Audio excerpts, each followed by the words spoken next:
조순의 정치 본색, 오늘도 놓치지 말고 꼭 알아야 할 뉴스들 준비했습니다. 스픽스가 콕 찍어주는 뉴스, 스콕스. 시작합니다.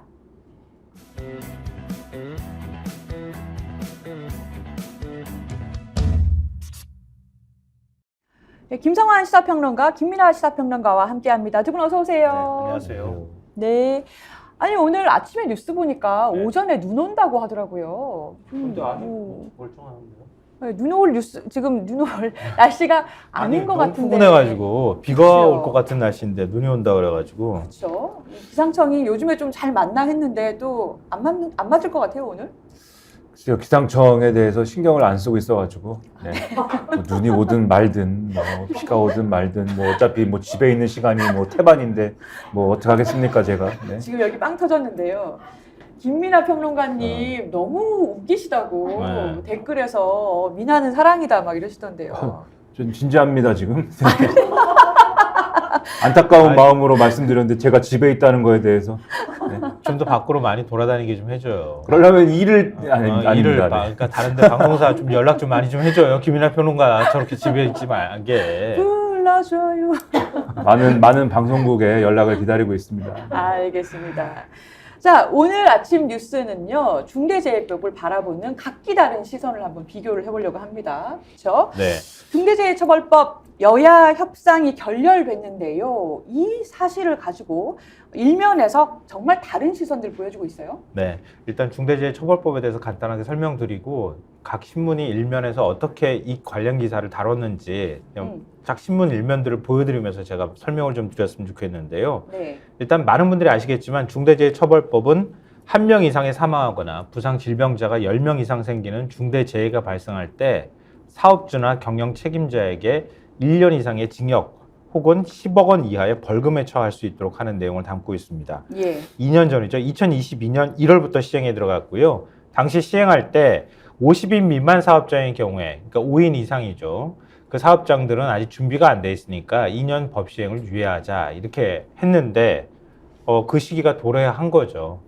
근데 국민의힘에선 시기를 2년 더 유예해 주자 이렇게 얘기를 했고 민주당은 안 된다 이렇게 얘기를 하다가 민주당이 산업안전보건청을 설치를 하게 되면 하는 안을 제시를 했는데 국민의힘이 이제 받지를 않았던 건데요.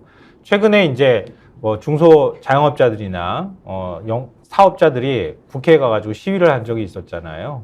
거기에 영향을 받았는지는 모르겠으나 정부 여당이 시행을 유예하되 2년 유예는 하되 산업안전보건지원청을 설치하자 이런 중재안을 제시를 했는데 민주당이 어제 의원총회 끝에 그걸 거부했다. 이게 이제 거의 팩트에 가까운 내용입니다. 근데 그거에 대해서 각 신문들이 어떻게 보도를 했는지 저희가 일면을 좀 보여드릴게요. 신문 제목, 기사 제목에 한번 주목해서 봐주시기 바랍니다.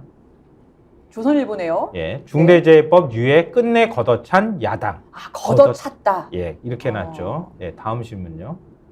중앙일보 끝내 외면. 이렇게 해놨죠. 외면이나 걷어찬 거의 주어가 유예안이네요, 그죠? 네. 예. 동아일보는 적용 유예 무산 이렇게 표현을 해놨고요. 상대적으로 중앙하고 조선보다는 좀 덜 흥분한 것처럼 보이죠. 예.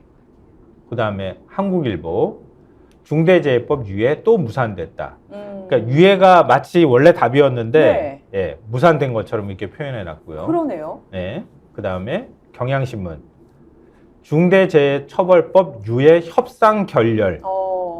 보통 이제 기자들은 이걸 보면서 이게 제일 객관적인 제목이네 이렇게 보통은 얘기할 거예요. 결렬됐다. 네. 다른 신문들 지금 보수 성향의 신문들은 일종의 이제 원래 유예가 됐었어야 한다는 전제를 갖고 기사를 뽑았던 반면에 경향신문은 협상 자체가 결렬됐다. 네. 제일 객관적으로 네. 죄송합니다. 네. 예, 그렇게 기사 제목을 뽑았다는 거예요. 이것만 봐도 각 신문이 관련 내용을 어떻게 보도했는지 신문의 어떤 정치적 지향이나 이런 게 그대로 드러나는 것 같아서 저희가 좀 소개를 해드리는 거예요. 네, 조선중앙동아를 볼 때는 마치 유예가 돼야 되는데 민주당이 걷어차고 무산되고 이렇게 느껴지네요. 네. 근데 신문 우리가 이제 내지 안에 종합면이나 이런 데서도 관련 내용을 보도를 하잖아요. 일면에만 보도하는 건 아니니까요. 관련 내용을 보도한 것만 봐도 또 확연한 차이가 보여요. 음. 그러니까 지금 다시 한 번만 신문 보여주시겠어요? 조선일보를 볼까요? 네. 일면 말고 안쪽에 있는 네. 예. 3, 4면에 있는 것들을 좀 봐보세요. 조선일보는 예. 83만 영세업자 호소 외면한 민주당, 아. 지도부의 중재안도 거부 이렇게 예. 있고요. 경향신문은 여당 조사권 뺀 산안지원청 제안, 경향신문 사면입니다. 예, 네. 전문가 영국은 기소권도 정말 다르죠. 이게 그럼 경향신문 얘기에 따르면 여당이 제안했다는 산안지원청이 알고 보니까 조사권이 없었다 이겁니까? 네. 아. 네. 그러니까 예, 김민하 평론가 이게 얘기하세요. 뭔 얘기냐면은 예. 그동안 이제 중대재해법의 적용을 어디까지 할 것이냐에 대해서 그동안 대통령도 그렇고 보수언론도 그렇고 해온 주장이 있어요. 그러니까 50인 미만 사업장이라는 게 뭐냐. 그러니까 일반적으로 50인 미만 사업장이라 그러면은 50인 미만이 있는 어떤 사업장이겠지 그냥 이게 추상적으로 생각을 하잖아요. 근데 그동안 보수언론이 뭐 다들 이제 보셨겠지만 그게 어딘지를 콕 집어가지고 예를 들어가지고 이게 얘기를 한 사업장들이 있습니다. 그게 예를 들면 뭐 빵집 뭐 이런 것들 있잖아요. 네, 우리가 네. 흔히 그냥 일반적으로 50인 미만 사업장이라고 할 때 이제 생각해내지 못했던 자영업자들이 보통 이제 있는 음식점 뭐 이런 거를 콕 집어갖고 이런 데도 적용 대상입니다. 이렇게 해서 보도를 굉장히 많이 해왔어요. 그리고 대통령도 이 중소기업이라든지 이런 것만 전제해가지고 지금 유예가 필요하다라고 얘기하는 게 아니고 자영업자들까지 다 포함돼가지고 이 법에 적용을 받기 때문에 지금 유예가 필요하다. 이렇게 주장을 해온 거거든요. 그렇기 때문에 이 법을 유예를 안 하면 자영업자들까지 다 큰일 납니다. 이게 보수 언론들의 그동안 보도의 이제 어떤 내용들이었습니다. 그래서 그 연장선에서 사실 조선일보 같은 이런 보수 언론들은 지금 유예를 민주당이 민주노총이라든지 한국노총이라든지 이런 자기들이 가져갈 수 있는 표심이 있는 그런 유권자 집단의 말만 듣고 이 자영업자들은 버릴 생각을 한 것이기 때문에 그래서 지금 걷어찬 겁니다. 이렇게 보도를 하고 있는 건데 선거랑 엮는군요. 그렇죠. 네. 그렇게 보도를 하고 있는 건데 경향신문 같은 경우에는 이게 실제로 어떤 협상이 오고 간 건지를 좀 주목해서 본 거예요. 아까 이제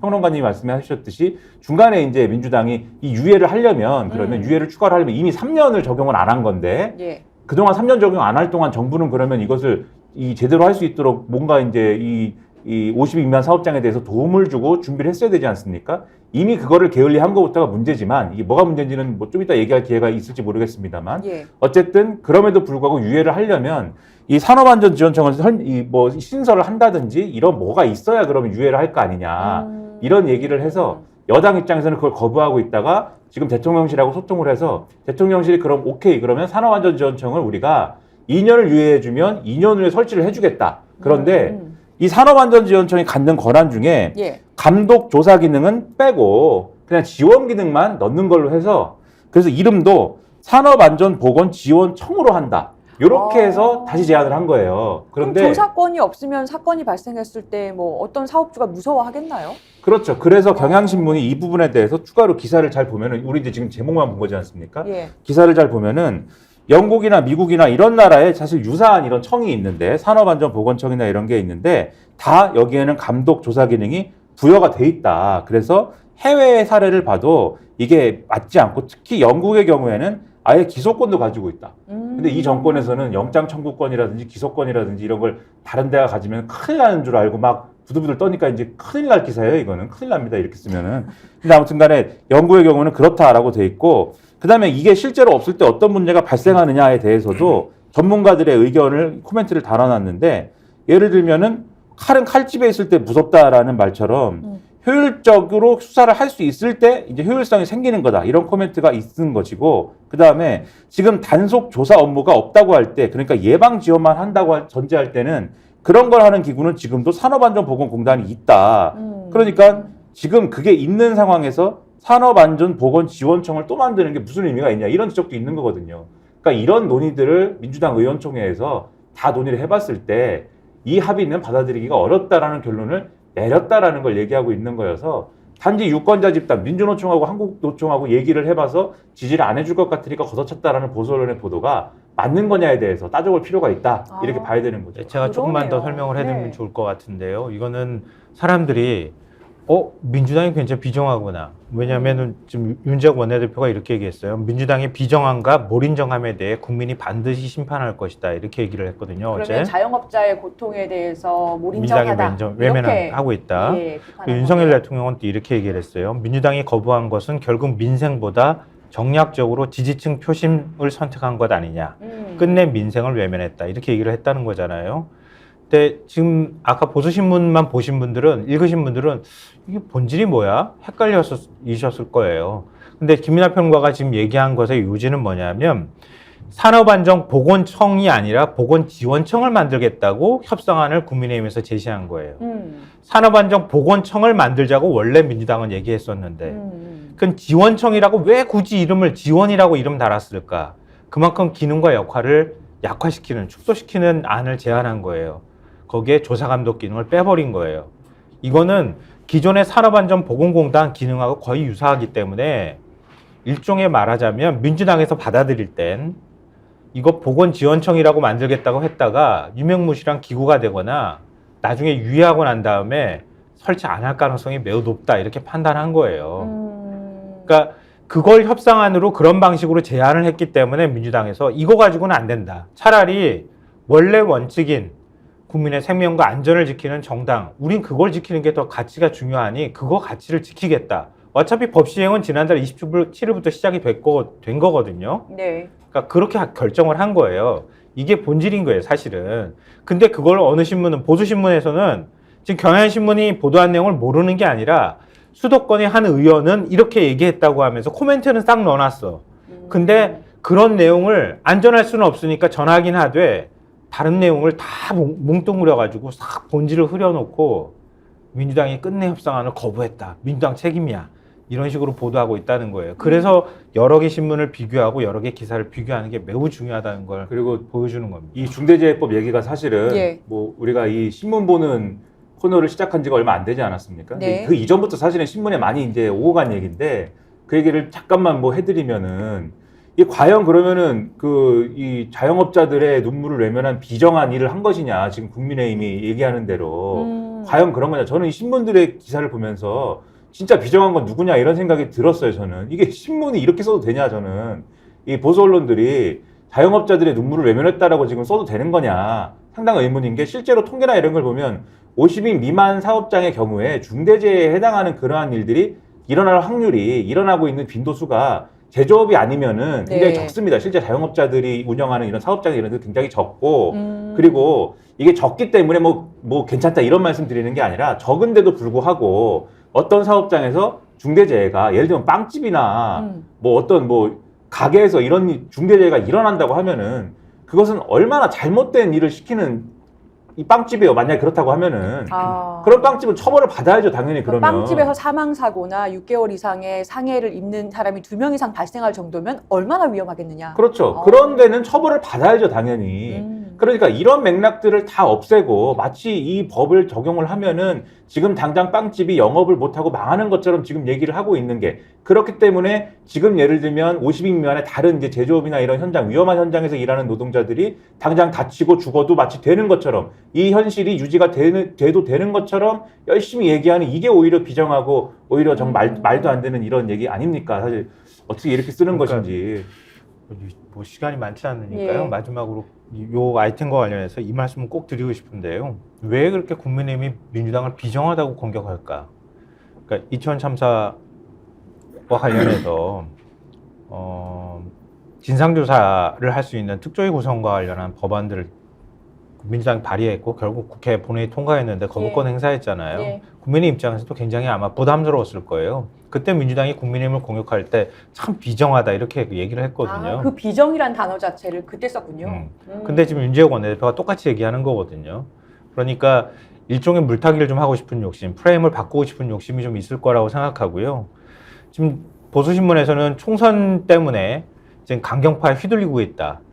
어제 이제 의총장 바깥에서 정의당하고 민주노총이 같이 또 시위도 했다 그런 거 아니에요. 민주당 의원 붙잡고 이거 유예하면 안 됩니다. 이렇게 얘기를 했다고 하는데 그런 목소리에 총선 앞두고 휘둘렸다. 이렇게 표현을 하는데 물론 뭐 보는 관점에 따라 다를 수 있겠지만 거꾸로 말하면 총선 앞두고 윤석열 대통령이나 국민의힘도 역시 이용하고 있다 이렇게 또 표현을 할 수도 있을 것 같습니다. 자, 중대재해처벌법이 일면을 장식했는데요. 일면에 이 뉴스를 실지 않고 민주당 비판을 일면 탑뉴스로 실은 신문이 있어요. 한겨레죠. 네. 오래간만에 이 꽉 깨물고 민주당 비판한 것 같다 이런 느낌을 확 받았는데요. 저는 그러니까 민주당이 지금 선거제 문제 가지고 지금 권역별 비례로 갈 거냐, 뭐 일종의 퇴행이라고 보통 표현하잖아요. 아니면 준연동형을 그대로 유지할 거냐, 이거 두고 좌고우면하면서 시간을 많이 보내다가 지금 선거 한 60여일 앞두고 전당원 투표에 붙이기로 했다. 네. 이런 내용이 뭐 알려졌죠 어제 네. 이미. 한겨레 지금 탑 기사의 제목이 뭐냐면 선거제 퇴행 책임 피하려 또 당원 뒤로 숨는 민주당. 제가 왜 책임 이런 꽉 피하려. 깨물었다고 했는지 느껴지시죠? 예. 네.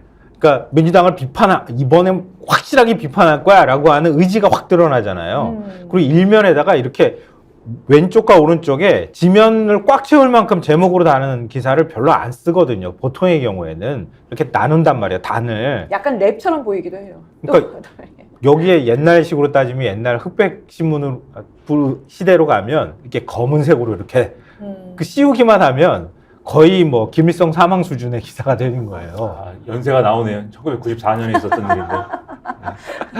네. 굉장히 어렸는데 그때. 저는 잘 모릅니다. 네. 하여튼 여기 지금 선이 좀 그어지는 것 같네요. 자기 발언기 해달라고 얘기하는 것 같아요. 김일환 평론가 얘기해요. 나머지 아닙니다. 뭐 어떤 아니, 얘기예요? 설명하는 아니요. 중이니까. 다 얘기했어요. 예, 네. 기사 내용이 뭐였죠? 그러니까 뭐 기사 내용이라는 것은 네. 대개 언론이 이제 저 내용 자체는 다 썼는데, 그러니까 민주당이 이제 전당원 투표를 통해서 지금의 어떤 민주당의 입장은 어쨌든 지금까지 유지되어 있는 입장은 어쨌든 연동형 비례제에 가까운 어떤 입장을 갖고 있는 거지 않습니까? 그렇죠. 그런데 최근에 당 지도부를 중심으로 해서 병립형으로 돌아가야 된다. 근데 그냥 병립형으로 돌아가기에는 좀 명분이 여러 가지로 없으니까 권역별 비례제를 하는 것으로 이걸 넣는 것으로 해서 권역별 병립형 이렇게 해서 비례제로 돌아가는 방안에 대해서 전당원 투표를 붙여서 이 전당원 투표에서 이것이 이제 좀 이 결정이 되면 그렇게 하는 것으로 하는 방안으로 지금 하기로 했다. 그래서 이제 요거를 3일날 이제 추진하기로 했다. 이런 내용이거든요. 예. 그래서 여기에 대해서 이제 언론들이 비판을 하고 있는 건데 대부분의 언론들은 이게 결국 민주당이 입장을 바꾸려는 어떤 이 어떤 행동에 대해서 의원총회라든지 이런 걸 통해서 뭐 토론을 하고 이러면서 의원들, 그러니까 지금 당을 실질적으로 이끌고 의사결정을 하는 그 의원들을 서로 설득해가지고 해야 되는데 그럴 수가 없는 상황이니까 결국 지도부가 전당원 투표를 이렇게 해가지고 그 전당원 투표라는 절차 뒤에 숨는 것에 대해서 많이 이제 비판을 하고 있는 그런 상황입니다. 근데 한겨레의 경우에는 지금 선거제 퇴행이다. 이렇게 예. 이제 제목에 붙여놓은 거를 보셨잖아요. 예. 그래서 병립형으로 돌아가는 것 자체가 이제 문제다라는 맥락을 같이 깔고 있는 거여서 요게 이제 좀 다른 점이고 그리고 이제 한겨레뿐만이 아니고 경향신문이나 뭐 이런 좀 그동안에 다른 신문하고 비교해서 다소 이제 뭐 그래도 논조가 진보적이다 이렇게 평가하는 신문들이 있지 않습니까? 이런 신문의 경우에는 그러니까 제도적으로 퇴행이다라는 점은 짚고 있는 상황이에요. 그 점까지 같이 보면 신문들의 논조가 어떻게 좀 미묘하게 다른지 요거를 지금 볼 수 있다는 얘기죠. 근데 예. 흥미로운 점은 네. 보수신문에서는 이렇게까지 관심 안 가졌다는 거예요. 그렇더라고요. 별로 기사가 많이 나오지 않고 네. 그것도 무슨 속내가 있을까요? 뭐 속내라기보다는 뭐 민주당이 이렇게 해가지고 오히려 퇴행하면 당연히 뭐 비판받을 거라고 생각하기 때문에 그럴 거 아닌가 그런 생각도 들긴 하는데요. 저는 병립형으로 가기를 바라는 건 아닌가 이런 생각을 또 그러니까 해봤어요. 국민의힘 입장은 꾸준히 유지되는 거 아닙니까? 병립형이 좋다. 병립형이 우리는 좋고 그다음에 연동형으로 가면 우리는 연동형에 반대하기 때문에 위성정당을 만들겠다. 네. 그래서 위성정당 실제로 지금 벌써 만들었죠. 예. 이름도 지어놓은 거 아니에요? 지금 국민의 미래. 그렇죠. 국민의 미래인데 또 그거를 뭐 줄임말은 뭘로 할 거냐 뭐 이런 재밌는 논의를 또 하고 있던데 그래가지고 그런 준비를 하고 있기 때문에 보수 언론에서는 선거제가 뭐 퇴행이다 이런 얘기는 안 하는 거예요. 그리고 오히려 보수 언론에서는 지금의 준연동형이 너무 문제다. 실제로 사실 저는 뭐 준연동형을 현실에 적용했을 때 지금 우리 국민들이 만족할 만한 결과를 낳았다라고 보지는 않습니다만 네. 다만 그거는 한 번 적용한 것의 결과가 그런 것이고 뭐 우리가 그 제도를 뭐 한 번 적용한 걸로 어떻게 평가하겠습니까? 장기적으로 봐야 된다고 생각을 하지만 어쨌든 그런 비판이 있을 수 있다고 보는데 어쨌든 보수 언론은 지금의 준연동형을 원하지 않기 때문에 국민의힘하고 이제 좀 정파적인 이해관계를 같이 하기 때문에 그런 어떤 논조의 차이가 좀 나는 것이겠죠. 그럼 네. 여기서 오늘- 두 가지, 그러니까 그 당원 투표를 할 경우에 결과가 어떻게 예상되느냐 부분도 있겠고 또 하나는 또 당원 투표라고 해서 한겨레에서 비판한 것에 포인트도 있을 것 같아요. 네. 그러니까 지금 경향하고 한겨레 신문이 제일 이 부분에 대해서 적극적으로 비판하는 목소리를 냈는데요. 네. 지금 경향신문 사설을 내용을 좀 소개를 해드리면 정당은 당심에 기반을 두지만 국민의 뜻을 받들고 그 마음을 얻어야 한다. 당심만 쫓다 보면 민심과 멀어질 수 있다. 국민 신뢰를 저버린 정당이 민심의 심판을 받을 것임은 자명하다. 민주당은 병립형 비례제 당원 투표 시도를 접기 바란다. 아예 이름을 병립형 투표제 뭐 네. 이렇게 해서 했네요. 네. 한겨레도 사실 논조는 그래요. 네. 연동형을 계속 유지해야 된다고 계속 지금까지 줄기차게 얘기를 해왔거든요. 퇴행하면 안 된다 이렇게 얘기를 했는데요. 그럼 당원 투표 결과는 병립형이 의결될 거다 이렇게 보는 거네요. 그러니까 그렇게 될 거라고 보는 거죠. 왜냐하면은 굉장히 이재명 대표를 지지하는 강성당원들의 그 목소리가 커질 수밖에 없고 예. 그들은 결국은 이재명 대표를 뒷받침하기 위해서 이번 총선에서 이기는 걸 제일 1순위의 어떤 목표로 삼을 것이다. 그렇게 따지면 의석을 내줄 수밖에 없는 연동형보다는 권역별 비례라고 지금 얘기하는 그런 형태를 선호할 것이다. 뭐 이걸 이제 다 안 봐도 비디오다. 뭐 이런 식의 얘기를 지금 하고 있는 건데요. 글쎄요. 결론은 어떻게 날지 모르겠는데요. 일단 뭐 이거는 정보 차원에서 알려드리면 다 뭐 어떤 문안을 제시를 할지는 아직 정해진 건 없어요. 그러니까 지금 언론에서 그동안에 이렇게 했으니까 이렇게 될 거야 이렇게 얘기를 하고 있는 거거든요.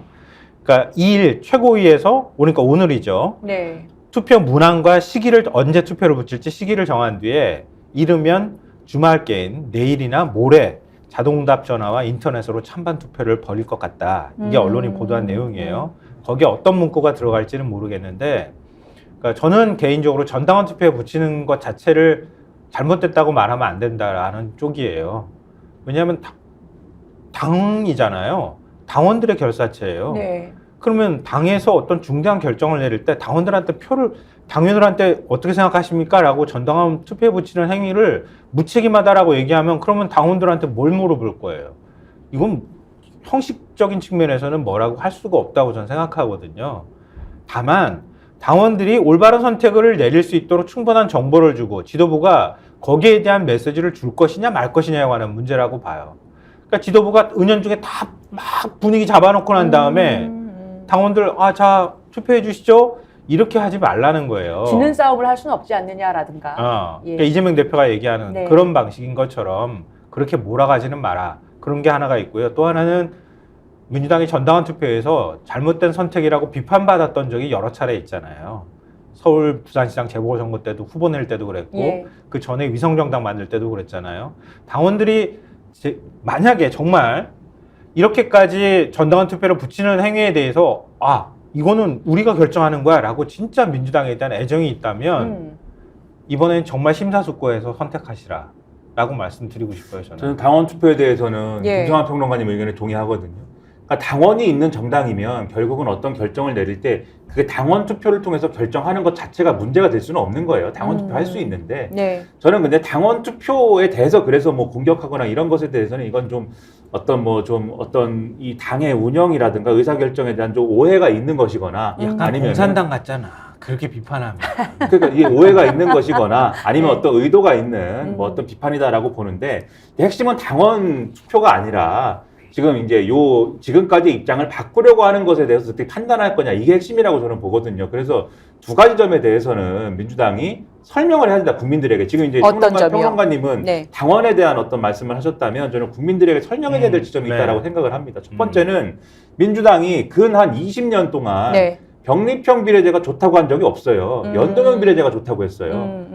한 번도 병립형이라고 하는 제도에 대해서 긍정적 평가한 적이 없거든요. 예를 들면은 김대중 대통령도 그렇게 하셨고, 그다음에 노무현 전 대통령도 남기신 그 책이 있잖아요. 운명이다. 네. 책에 보면 독일식 권역별 비례제가 좋다라고 되어 있거든요. 그러니까 독일식이라고 하는 게 연동형인 거잖아요. 예, 그러니까 표의 득표수에 따른 의석 배분이 이루어져야 된다라는 그렇죠. 원리 얘기하셨죠. 그러니까 권역별을 얘기하더라도 권역별 연동형 비례제가 좋다고 한 것이고 지난번에 선거법 협상 과정에서도 민주당의 입장은 권역별을 넣더라도 권역별 연동형 비례제였어요, 사실. 네. 그러면 이 입장을 왜 바꾸는 거냐에 대한 설명이 있어야 되고요, 첫째. 그다음에 두 번째로 한국 정치에 미치는 영향에 대한 어떤 설명이 있어야 됩니다. 지금 민주당의 설명은 만약에 가능하다라고 하면은 우리가 그것에 대해서 병립형으로 갈 때 우리에게 좀 이득이 됩니다. 이 설명 외에는 우리가 지금 상상을 잘 못하는 거잖아요. 왜냐하면 이재명 대표가 지더라도 멋있게 지금 무슨 소용입니까? 라고 한 게 지금 있기 때문에. 예. 근데 그게 아니라 한국 정치의 지금 같은 상황에서 연동형보다 병립형을 적용했을 때 한국 정치가 더 발전합니다라든지 이런 설명을 해줘야 국민들도 그런 생각 때문에 민주당이 하는구나라고 생각하면서 그 주장을 검증할 거 아닙니까? 지금 이제 그런 설명이 아직 된 적이 없는 거잖아요. 그런 점에서 이 두 가지 면에서 국민들에게 설명이 있어야 된다고 생각을 합니다. 그러니까 이거 우리 유튜브 봐야 돼요. 이재명 대표가 누가요? 이재명 대표가 봐야 이재명 돼요. 대표가요? 예.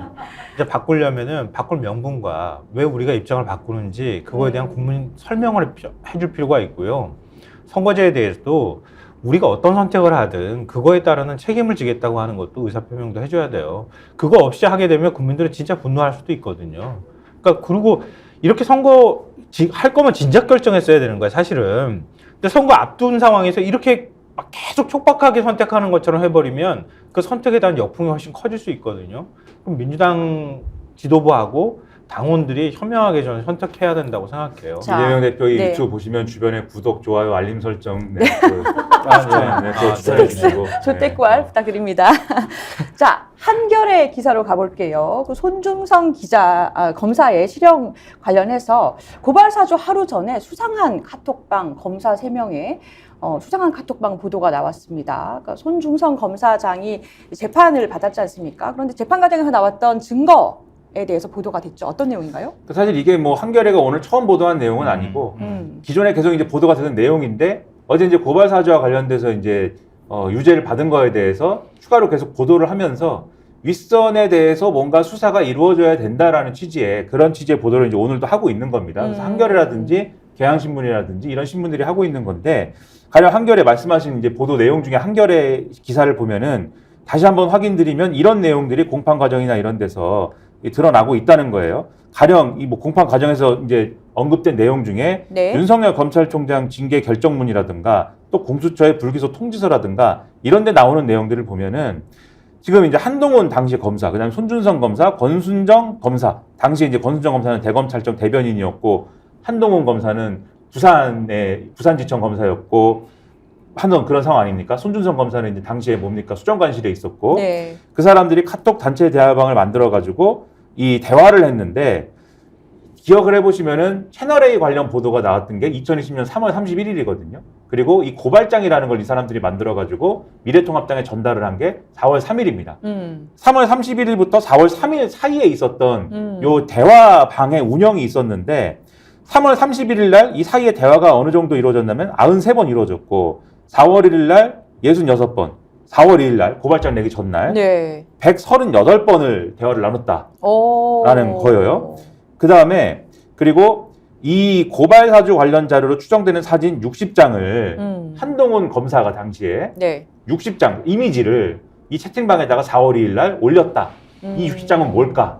근데 당시에 이제 되돌이켜 생각해 보시면 이 고발장이라는 게 예를 들면 한글 파일이나 이런 형태로 미래통합당에 전달되지 않았거든요. 아. 이미지로 전달됐습니다. 캡처로. 그거 아닐까라는 추정을 평론가가 집에서 일이 없어서 혼자 하는데 생각을 하지만 뭐 증거는 없어요. 네, 증거는 없지만 혼자 생각을 한번 해봤다. 네. 네, 아니면 뭐 다른 걸 뭐 캡처를 했나, 뭐 다른 뭐 남의 SNS를 캡처를 했나, 뭐 이런 생각도 들지만 고소하지 않으셔도 되고요. 네. 혼자 생각한 거기 때문에. 혼자 생각을 해봤다. 그렇죠. 예. 네. 그래서 이런 내용들이 있다. 그리고 이 당시에 지금 말씀드렸습니다. 이 세 사람은 각각 다른 공간에 업무를 하고 있는 그런 상황이었고 특히 한동훈 검사는 당시에 이 문제에 대해서 뭐 관여를 하거나 의견을 내거나 이래야 되는 상황도 아니었습니다. 그러면 고발 사주 직전에 이렇게 많은 카톡을 할 이유가 주제가 뭐냐? 그렇죠. 그리고 여기서 또 하나 말씀드리면 당시에 윤석열 검찰총장이 있던 시기 아닙니까? 한동훈 검사하고 전화 통화를 한 기록이 있는데 전화 통화 횟수가 4월 1일 날 12번, 네. 하루 12번을 전화를 하고 4월 2일 날은 17번. 4월 1일 날 어떤 날이냐? 지금 말씀드렸듯이 고발장을 미래통합당에 전달하는 전날이에요. 17번 전달을 했고 이 내용과 관련돼서 한동수 전 대검 감찰부장 있지 않습니까? 예. 이분이 윤석열 검찰총장에게 많이 그 괴롭힘 당한 이 분인데 지난해 10월 달에 공판에 출석을 해서 4월 3일 고발장 전달 직전에 손준성 검사가 검찰총장 부속실 실무관하고 메신저로 대화를 한 내용이나 이런 것들이 있는데 이걸 가지고 아마도 고발사주 관련 내용을 윤석열 대통령에게 보고했을 가능성이 있는 걸로 본다라는 취지로 주장을 했다라는 내용까지 보도에는 돼 있어요. 그러니까 이걸 종합을 하면은 네. 지금의 한동훈 비대위원장 네. 그리고 윤석열 대통령에 대한 네. 그게 어떤 수사가 됐든 조사가 됐든 뭐가 됐든 이런 것들이 불가피한 거 아니냐 이런 주장을 지금 하고 있는 상황인 겁니다. 또 뭐 우리가 전례를 봤잖아요. 불리한 거는 얘기 안 해. 네. 자기한테 유리한 거 민주당 공격하거나 이재명 대표 공격할 거나 아주 따박따박. 그러니까 사람들한테 기억을 막 되새길 정도로 막 얘기를 하잖아요. 아니면은 뭐 엉뚱한 거 물어봐도 업무 추진비는 뭘 왜 안 물어보나요? 뭐 이렇게 얘기하잖아요.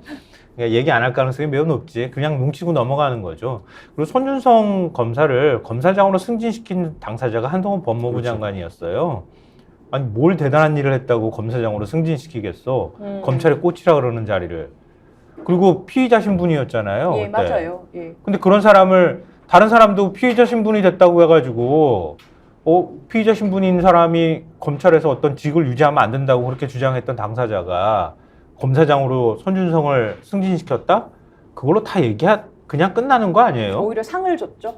네. 근데 여기서 하나 말씀드리면 그래서 이런 내용들까지 막 보도가 되고 있는 상황에서 손준성 검사는 지금 탄핵 심판이 걸려 있는 거잖아요. 민주당에서 네. 검사 탄핵을 해가지고 네. 경향신문 같은 경우는 뭐 이것도 다른 신문도 좀 짚는 내용입니다만 아마 이런 것들 때문에 유죄 판결이나 이런 것들 때문에 1심의 유죄 판결입니다만 이런 것들 때문에 탄핵 심판에서 손준성 검사는 상당히 이제 불리한 위치에 놓일 것이다. 이렇게 전망을 하고 있는 가운데 네. 제가 어제도 좀 말씀드렸는데 이 사건과 관련해서 저는 조선일보의 역할이 굉장히 의심스럽다라고 생각하는 사람 중에 한 명입니다. 왜냐하면 어떤 면에서요? 4월 3일 날 고발장을 전달했다고 말씀드렸잖아요. 네. 4월 3일 날 조선일보에 이와 관련돼서 채널A 사건에 관련된 소위 말하는 제보자 X라는 분이 있는 거지 않습니까? 그리고 이 손준성 검사가 유죄를 받은 이유는 제보자 X의 실명이 들어간 판결문을 이 고발장에다가 첨부해가지고 미래통합당에 넘겨줬기 때문에 이게 개인정보를 유출한 것 때문에 이게 유죄가 나온 거거든요. 예. 그런데 이날 4월 3일 날 조선일보에 이 사람이 제보자 X라는 분이 지모 씨고 이분이 과거에 어떤 판결을 받았고 그다음에 이분이 페이스북에 이런 얘기를 막 쓰고 있고 이런 게 쭉 나와요. 그럼 저는 이 소스가 뭘까를 의심하는 사람인데 이제 집에서 의심했다는 겁니다. 아, 네. 집에서 일이 없어서 혼자 생각을 많이 해요. 그래서 의심을 하는데 오늘 근데 제가 조선일보를 보면서 손준성 검사가 어쨌든 유죄를 받았으니까 네. 어제도 그렇고 오늘도 그렇고 무슨 얘기를 하나 이렇게 보는데 오늘 사설을 썼어요. 조선일보가. 뭐라고 했나요? 근데 제목이 이렇게 예를 들면 기소가 된 이런 검사를 승진시키는 일은 다시는 있어서는 안 된다 이런 제목이에요. 그래서 그래요? 야 조선일보가 제 생각에는 어쨌든 이게 그래 이 사건에 좀 연루가 된 거 아닌가라는 의심도 했는데 이런 사설을 쓰는 걸 보니까 굉장히 좀 당당한가 보다라고 생각을 했는데 네. 이 사설이 딱 절반은 손준성 검사 얘기인데 절반은 다른 얘기입니다. 절반은 지금 말씀드린 바와 같이 손준성 검사를 승진시킨 행위에 대해서 비판을 하고 있어요. 김성환 평론가 말씀하시는 것처럼 네. 기소가 된 사람이 이렇게 승진시키면 어떡하냐. 그리고 윤석열 대통령도 그 승진하는 그 어떤 결정에 어쨌든 관여한 거 아니냐. 결국 이 사건 대통령한테 있는 거니까 부적절하다. 막 비판을 해놓고 나머지 반은 뭐냐면 그런데 이러한 관행은 기소가 되고 수사를 받는 검사를 승진시키는 관행은 문재인 정권부터 시작이 된 것이다. 예? 이성윤 검사를 서울중앙지검장에서 서울고검장으로 승진시키는 것부터가 문제였다. 또 그렇게 갑니까? 예, 전 정권 탓을 가는데 이성윤 검사의 경우에는 수사를 받고 기소가 됐다라는 게 사실 그 김학의 그 사건이지 않습니까? 수사를 뭐 중단하기 위해서 외압을 넣고 근데 그건 지금 재판에서는 오히려 무죄가 나오고 있지 않나요? 그래서 그런 것들을 보면은 이게 좀 이런 사설 쓰는 것도 약간 저는 그래서 마음속에서 제 생각에서는 좀 수상한 사설이다. 아니 어제 동아일보가 비슷한 사설을 썼어요. 그 반쪽을 사설 동아일보가 어제 먼저 썼어. 그러니까 뒤통수가 이렇게 당기는 거야. 동아랑 똑같이 쓰면 안 되잖아. 그러니까 반쪽은 이제 새로운 내용을 같이 포함시키지 지금 반쪽이라고 말씀하시는 거는 손준성 검사 승진이 잘못됐다. 아니 승진이 잘못됐다. 어제 동아일보 사설에서 정치 중립을 정치 중립 위반한 정치 중립 위반한 부분에 대해서 썼잖아요. 그거에 대해서 그러니까 똑같이 사설을 쓸 수가 없으니까. 근데 느끼는 거지만 김이나 평론가한테 물리면 절대 안 놓는다. 제가요? 조선일보 조심해야겠네요. 조심해야 된다. 조선일보. 단지 시간이 많아서 그런 것뿐입니다. 윤석열 대통령 지금 밝힐 게 한두 가지가 아닙니다. 그죠? 그런데 KBS로 대담 상대를 낙점했다라고 보도가 됐어요. 7일로 예정돼 있다고 하죠. 날짜가 나온 건 처음인 것 같아요. 예. 그러니까 그동안에 KBS 대담으로 신년 기자회견을 대체할 것이다 이런 얘기는 아마 다 아실 것 같은데요. 7일 날 대담 방송을 내보낼 것이다. 이렇게 표현하는 게 정확할 것 같아요. 왜냐하면 지금 보도 나온 걸 보니까 4일 녹화해서 설 연휴 이틀 전인 7일 방영 예정이다. 그리고 새해 국정과제나 국정 철학 등을 밝히고 김건희 여사 명품백 논란에 대해서 입장을 밝힐 것이다. 한 신문은 이렇게 네. 얘기를 했는데 그것뿐만 아니라 예상을 한 중앙일보 같은 경우는 이렇게 예상했는데 명품백 수수 의혹과 한동훈 비대위원장의 거취를 둘러싼 갈등, 쌍특검법과 이태원 참사 특별법 거부권 행사 등에 대해서도 언급할 것으로 예상된다. 그러니까 이런 그동안의 예민한 주제에 대해서 전반적으로 아마 윤 대통령이 밝힐 것 같다. 이제 이런 보도가 나오고 있어요. 네. 사실 그동안의 과정이 저는 좀 대단히 우습다라고 생각을 한 게 할 음. 거면 또 그냥 정하고 하면 되지 않습니까? KBS하고 대담하기로 했습니다 하고 진행하면 되지 않습니까? 네. 근데 그 얘기가 한참 나오고 언론들이 기정사실화해서 KBS하고 대담을 한답니다라고 보도를 막 하니까 대통령 비서실장이 그 확정도 안 된 거 왜 보도가 나옵니까? 라고 자기 부하들한테 막 소리를 질렀다라는 네. 보도가 또 나오고 발끈했죠. 네, 그러니까 그 다음에 막 어떤 보도가 나오냐면 설 연휴 때 대통령이 TV 출연하는 방안을 검토한다는 보도가 나왔어요. 그러니까 연휴 기간 동안에. 근데 연휴 기간 동안에 예를 들면 진지한 인터뷰 방송하기가 어렵지 않습니까? 그럼 그게 무슨 얘기냐면은 예를 들면 아침마당류 프로그램 있잖아요. 그런 프로그램에 나간다는 얘기거든요, 그거는.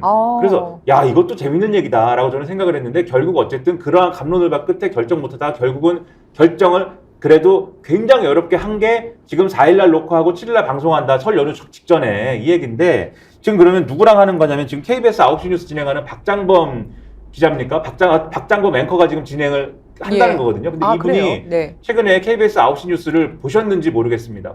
보시면 아실 텐데 굉장히 이 정권의 어떤 이에 대해서 굉장히 이제 따스한 어떤 시선을 가진 분입니다. 뭐 다른 사람에 대해서도 따스하면 제가 뭐 그거는 이해할 수 있지만 그렇진 네. 않은 것 같던데 그리고 이제 최근에 어떤 KBS 내에서 좀 논란이 되고 했던 것도 KBS가 이전에 이제 뭐 보도했던 사안이나 이런 것들에 대해서 KBS 내에서 합의가 되지 않은 거를 본인이 그냥 멘트를 사과. 하고 그렇죠. 이런 것들 때문에 KBS 내에서도 논란이 있었거든요, 이미. 네. 지금 그분하고 대담을 진행한다. 그렇죠. 그러면 과연 그 내용이 국민의 눈높이에 맞는 어떤 그런 수준으로 나올 거냐 아니면 대통령의 눈높이에만 맞는 수준으로 나올 거냐 그 점에 포인트를 두고 지켜볼 필요가 있지 않을까. 네. 제일 핵심을 찔렀고 내가 또 상상하는 거하고 비슷한 것들을 뭔가 상상하지 않았을까 그런 생각을 좀 얘기하는 도중에 하게 됐는데 그러니까 왜 KBS랑 대담 형식으로 할까? 왜 사전 녹화를 할까? 그렇게 생각해 보시면 알 것 같아요. 기자 즉석에서 질문 받는 거 안 하고 싶어 해요. 그러니까 민감한 질문과 답변을 사전에 조율하는 방식으로 회견을 하겠다는 뜻이에요. 이 말은. 결국에 조율이 핵심이군요. KBS 보도국 얼마나 바빠질까 내가 걱정이 되고요. 앵커도 얼마나 걱정될까. 내가 이렇게 질문하면은 대통령이 뭐라고 답변하실지가 얼마나 고민될까. 그러니까 4일 이거 찍기 전까지 KBS가 엄청나게 고민을 많이 하고 앵커도 고민해가지고 질문을 던질 것 같고 편집을 엄청나게 해야 네, 되는데. 편집실이 바쁠 것 같아요. 대통령의 답변도 이제 단어라든지 이제 막 수정을 할 거 아닙니까? 씻고 닦고 해주시느라고 참 힘들 것 같다. 이게 방송용으로 그렇게 표현하는 씻고 건데요. 닦고? 대통령께서 말이 네. 저보다도 더 긴 분이기 때문에 이 후보 시절에 SBS 인터뷰를 한번 실시간으로 한 적이 있거든요. 네. SBS 진행자가 물어볼 걸 하나도 못 물어봤는데 하나를 물어보면은 20분씩 말씀을 하시니까 그 예. 편집을 굉장히 많이 해야 될 겁니다. 그러니까 예. 대선 후보 기간 동안에 KBS하고 촬영도 못하게 했거든요. 기분 나쁘다고. SBS하고만 찍었어요. SBS만 굉장히 좋은 영상이 당선될 때도 나갔는데 KBS는 그 영상도 못 써먹었어. 그랬던 매체가 갑자기 사장 바뀌고 나니까 갑자기 대통령 방송이 돼버렸네. KBS 구성원들은 뭐라고 생각할지가 좀 궁금하네요. 자, 또 하나 오늘 언론에 나온 것 중에서요. 조선인 추도비가 구글 지도에서 삭제됐다라는 뉴스가 있었습니다. 어떤 기사인가요? 추도비가 철거될 것 같다는 소식들은 아마 방송이나 뭐 통해 가지고 아실 거예요. 예, 일본 군마현이죠. 네. 예. 근데 아사히 신문이 헬기를 띄웠대요. 아사히 신문이니까 띄웠겠구나라고 생각이 드는데요. 헬기를 띄워서 여기가 공원 형태로 되어 있는 곳인데 그 추도비가 있는 공원을 위해서 촬영을 한 거예요. 촬영해서 봤더니 그 군마의 숲이라고 하는 곳인데 추도비가 철거가 됐는데 비석이 산산조각 났고 추도비가 있던 자리는 흙으로 아예 메워져 있다 그러고요. 추도비 위치 정보가 구글 지도에서 사라져 버렸대요.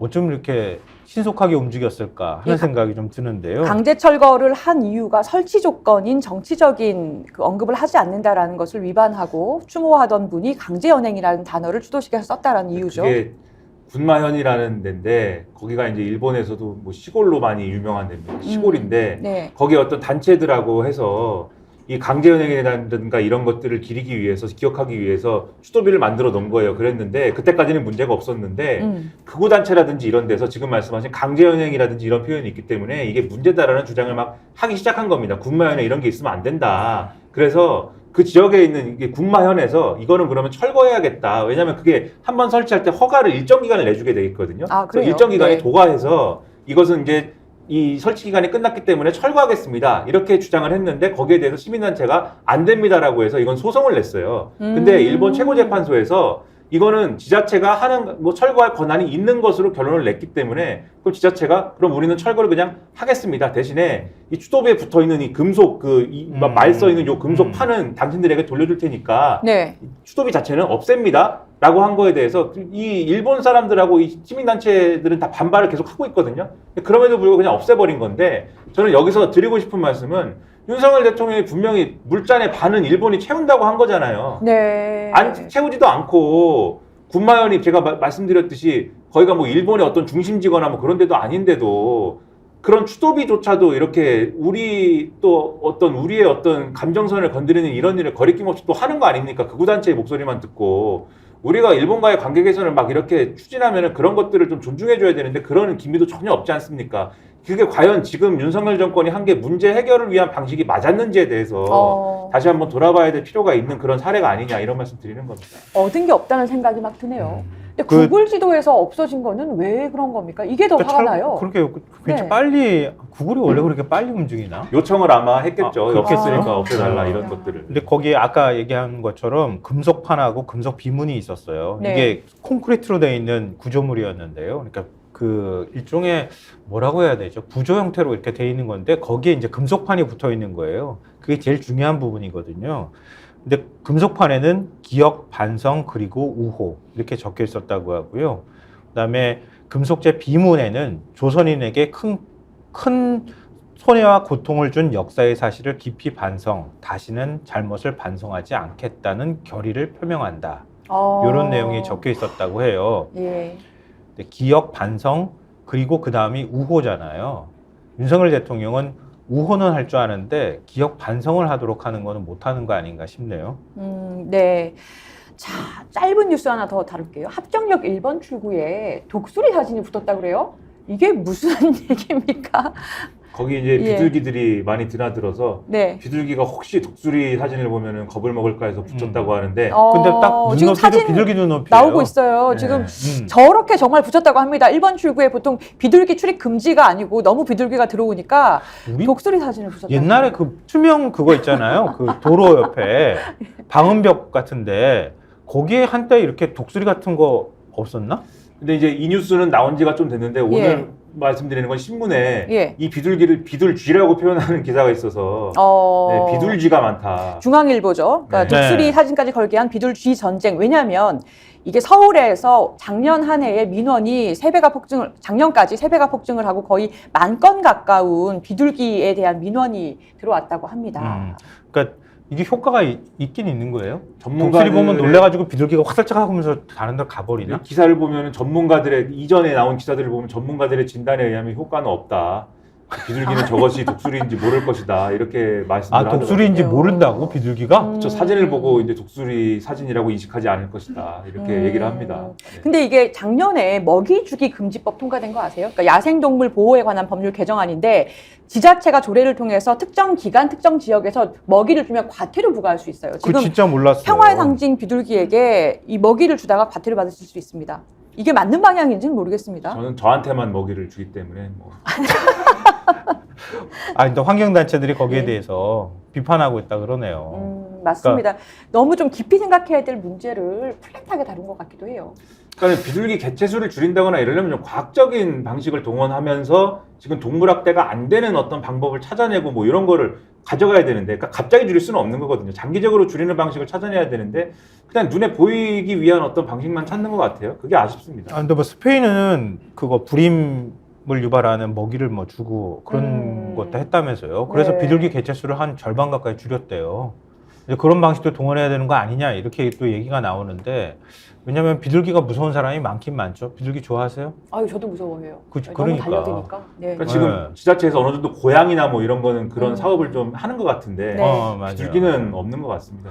근데 네. 지금 전국에 서식하는 비둘기가 한 18만 마리에서 29만 마리 정도?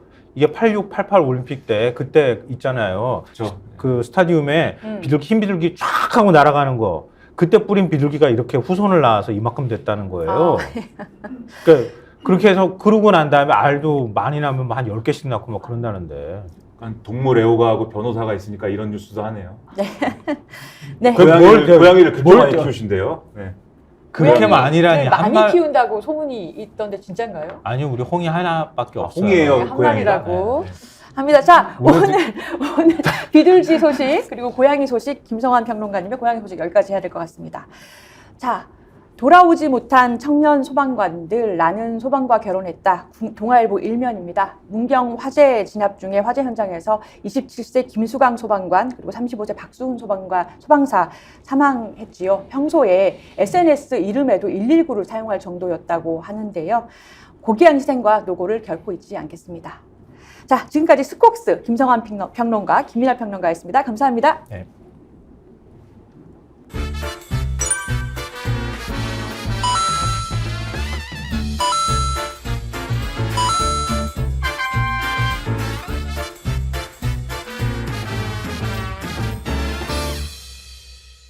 김소형 쌍화골드 쌍화차가 그리운 예전입니다. 이럴 때는 김소형 쌍화골드 한 박스 사면은 또 한 박스 준다는 거야. 야, 이런 엄청난 폭탄 이벤트. 그렇죠. 네, 따뜻한 쌍화차 드시고 건강하시기 바라겠습니다.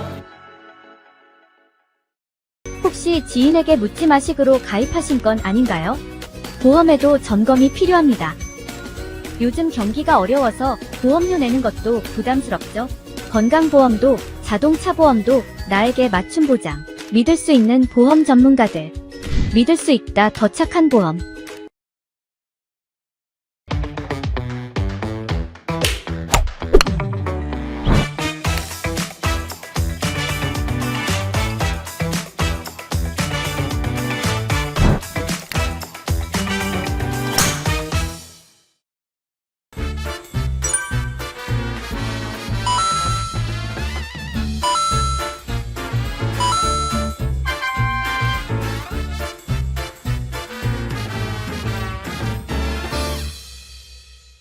김소형 쌍화골드 쌍화차가 그리운 예전입니다. 이럴 때는 김소형 쌍화골드 한 박스 사면은 또 한 박스 준다는 거야. 야, 이런 엄청난 폭탄 이벤트. 그렇죠. 네, 따뜻한 쌍화차 드시고 건강하시기 바라겠습니다.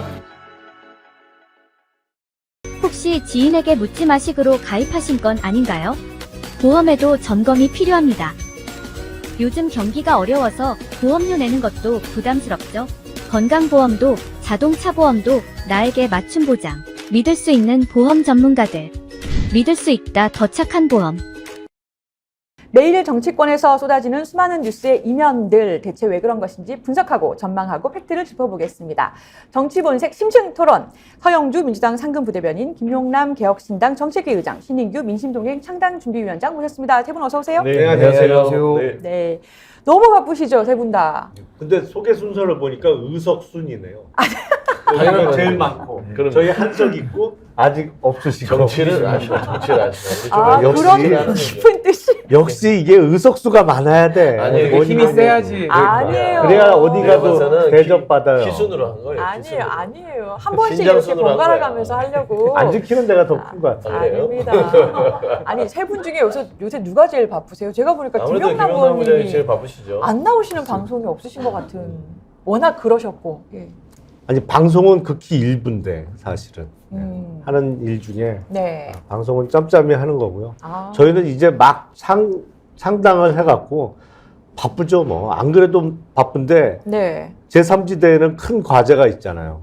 통합이라는. 그렇죠. 이게 될 듯 말 듯 뭐 그러고 있어갖고 그게 사실은 제일 중요한 일입니다. 예, 통합 여부가. 사실 제가 제일 바쁩니다. 저는 언론에서 장난해야 주목도 되니까. 많이 지금 못 받고 있기 때문에 많은 분들의 그런 정치 불신, 또 정치 혐오를 뚫고 이렇게 당원들 한 분 한 분 다 모으고 있다 보니까 예. 굉장히 뭐 어렵고 바쁘게 지냅니다만은 그래서 어쨌든 정치 변화를 위해서 최선을 다한다는 마음으로 열심히 활동하고 있습니다. 맞아요. 신인규 위원장 같은 경우는 정말 제가 봐도 저평가된 우량주예요. 아, 저 동의합니다. 근데 네. 원래 고평가를 받아야 되는데 저는 빨리 좀 창당을 해서 네. 고평가를 받았으면 맞습니다. 좋겠다. 곧 그런 날이 올 거라고 생각을 하고요.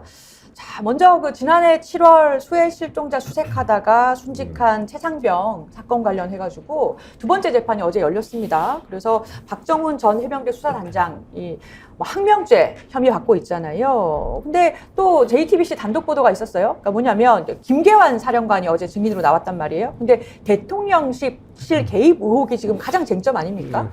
이 수사를 대통령실에서 개입했느냐라는 건데 이거에 대해서 임종득 안보실 2차장이 상황 파악하기 위해서 한 번 정도 전화 걸어와서 상황 파악했다. 이게 그동안의 입장이었는데 JTBC 단독 보도 보니까 통화가 한 차례도 아니고 두 차례였고 그리고 통화가 이루어진 뒤에 경찰에 넘어가 있던 최상병 관련 기록들이 군검찰이 다시 찾아왔다. 미묘한 그 시점과 두 차례 그동안 한 차례라고 거짓 발언했다라는 부분을 지적을 했습니다. 이 기사 어떻게 보셨습니까? 그러니까 이거는 사실은 그 기소 자체가 대단히 무리인 것 같고 사실관계는 이렇게 상식적으로 따져보면 어떻게 전개가 됐을지는 거의 보이잖아요. 네. 사실은 그 국방부 장관의 결재도 있었고 그래서 당연히 사망 사건과 관련해서는 수사 자체가 군이 아닌 경찰에서 하도록 되어 있기 때문에 넘기는 게 마땅했는데 그게 갑자기 방침이 바뀌어갖고 도로 찾아오는 과정에서 박정훈 대령이 뭐 항명을 했다라고 지금 기소가 됐는데 네.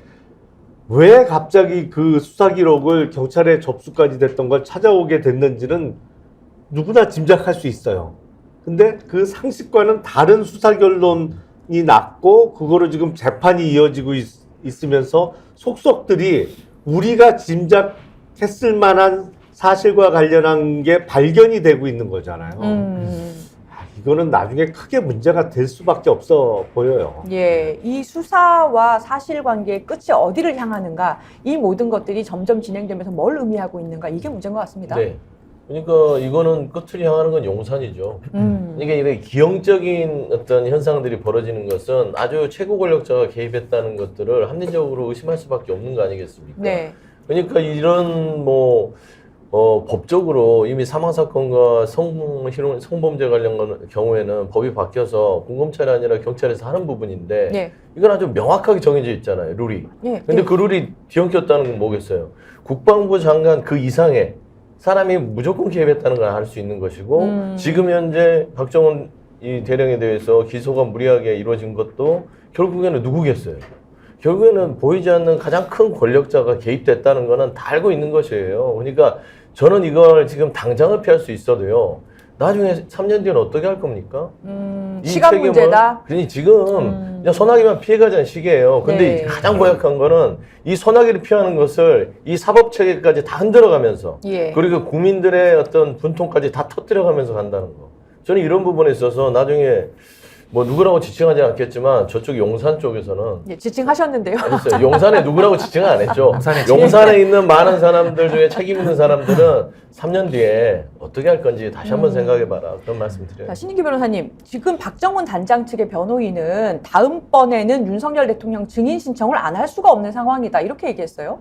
근데 지금 이 사안이 원래는 그 최수근 상병의 안타까운 희생, 어떻게 보면 해병대에서 그 무리하게 임명 수색에 해병대 자원들을 투입시키면서 구명조끼조차 입히지 않은 이런 국가의 과실 내지는 그런 고의성을 갖다가 책임을 물어야 될 사안인데 윤석열 대통령도 이 사안에 대해서는 지휘고하를 물론하고 엄정하게 수사하라고 지시를 내렸거든요. 국군 네. 통수권자입니다. 네. 근데 이 사안이 갑자기 군기문란으로 바뀌면서 오히려 지금 국기문란 사안이 문제가 되고 있거든요. 아, 군기문란으로 바뀌면서 그러니까 국기가 문란하다. 그렇죠. 지금 항명 및 상관 명예훼손 혐의라는 것은 이제 군기문란으로 이 프레임을 잡은 건데 사실 그 내막을 지금 들여다보면 뭔가 보이지 않는 손에 의해 가지고 지금 이 군의 그 시스템이 지금 무너져 내리는 이런 상황이거든요. 그러니까 예를 들어 해병대 수사단장이라는 직위를 가지고 박정훈 대령이 수사를 했습니다. 법에 따라서 경찰이 이첩까지 했는데 네. 그것도 장관의 결재까지 받았죠. 근데 갑자기 하루 사이에 장관의 결재가 바뀌면서 갑자기 박정훈 대령이 항명죄를 저질렀다는 식으로 지금 죄를 뒤집어 쓰고 있는 네. 이런 모양새이기 때문에 전 여기에 대해서 국방부 차관이었던 신범철 차관 그리고 국방부 법무관리관인 유재훈 관리관 같은 분들이 지금 개입을 했다라는 그런 식의 여러 가지 주장들이 나오고 있는데 얼마만큼 수사가 이루어졌는가 굉장히 의문이고요.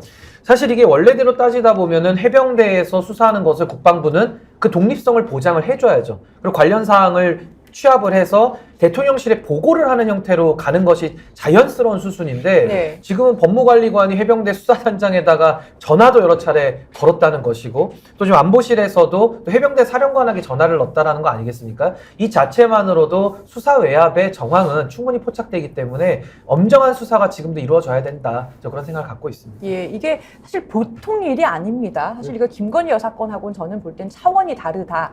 대통령실에서 수사에 개입했다. 그것도 사망사고에 대해서 이 부분이 만약에 진짜로 밝혀진다면 이거는 정말 보통 사안은 아니다. 아니 이런 윤석열 생각이 듭니다. 대통령이 과거에 국정감사장에서 수사 외압을 폭로하면서 당시 이제 국정원 댓글 사건인데 조용공 검사장이 눈물까지 흘렸던 그런 장면을 국민들 네. 보셨거든요. 그러니까 이 사안은 당시에 수사 외압이 있었더라면 그거와 똑같은 사안이거든요.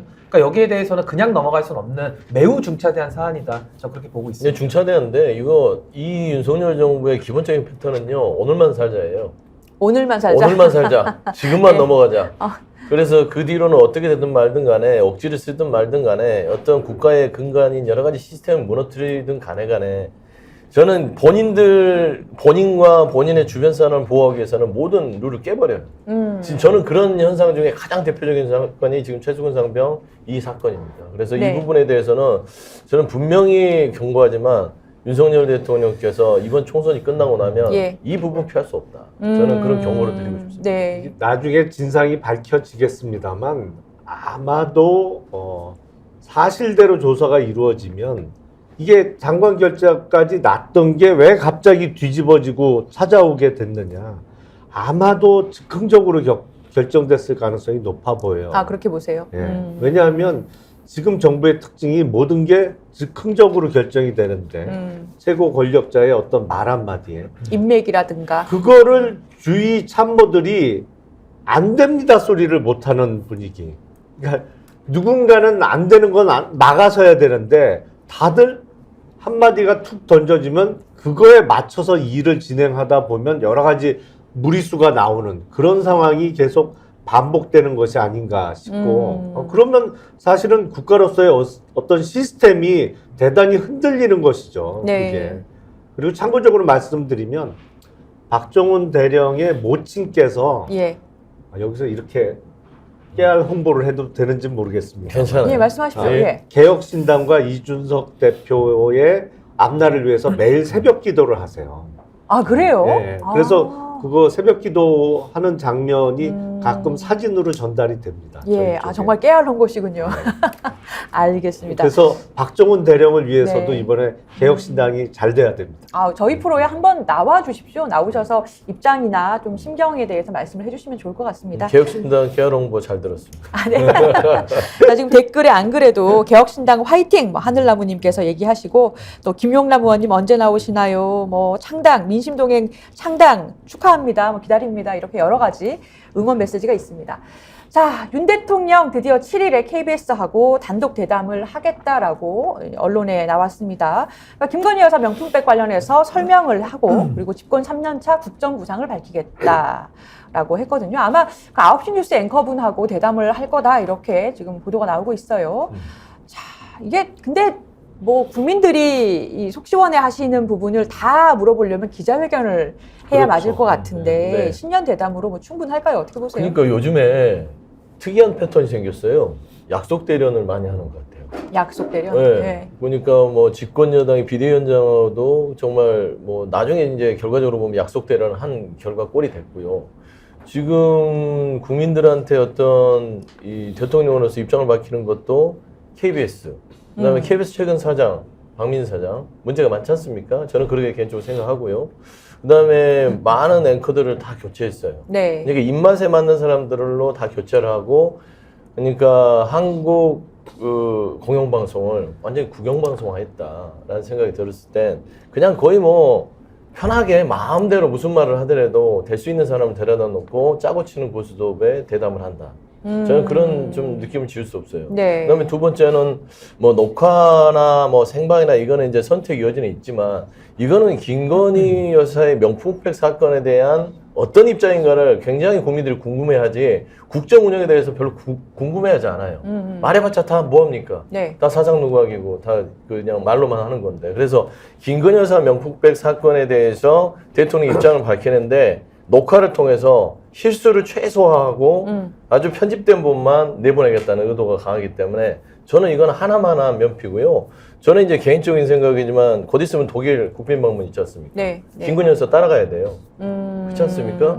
그거 관련 빨리 털어줘야 되지 않겠습니까? 아, 그런 것도 있을 것이다. 뭐 방안 안에서 좀 여러 가지 좀 무리수를 둬서 억지로 쥐어짜내서 하는 아주 의미 없는 대담이다라고 좀 평가하고 싶어요. 그럼 부대변인님 보실 때는 단어 하나하나까지 정제해서 편집해가지고 그렇죠. 보도의 이미지 연출식의 대담을 할 것이다. 아니, 그럼요. 100% 그렇게 하는 것이죠. 자, 근데 과연 그러면 이런 식으로 했을 경우에 면피가 되겠습니까?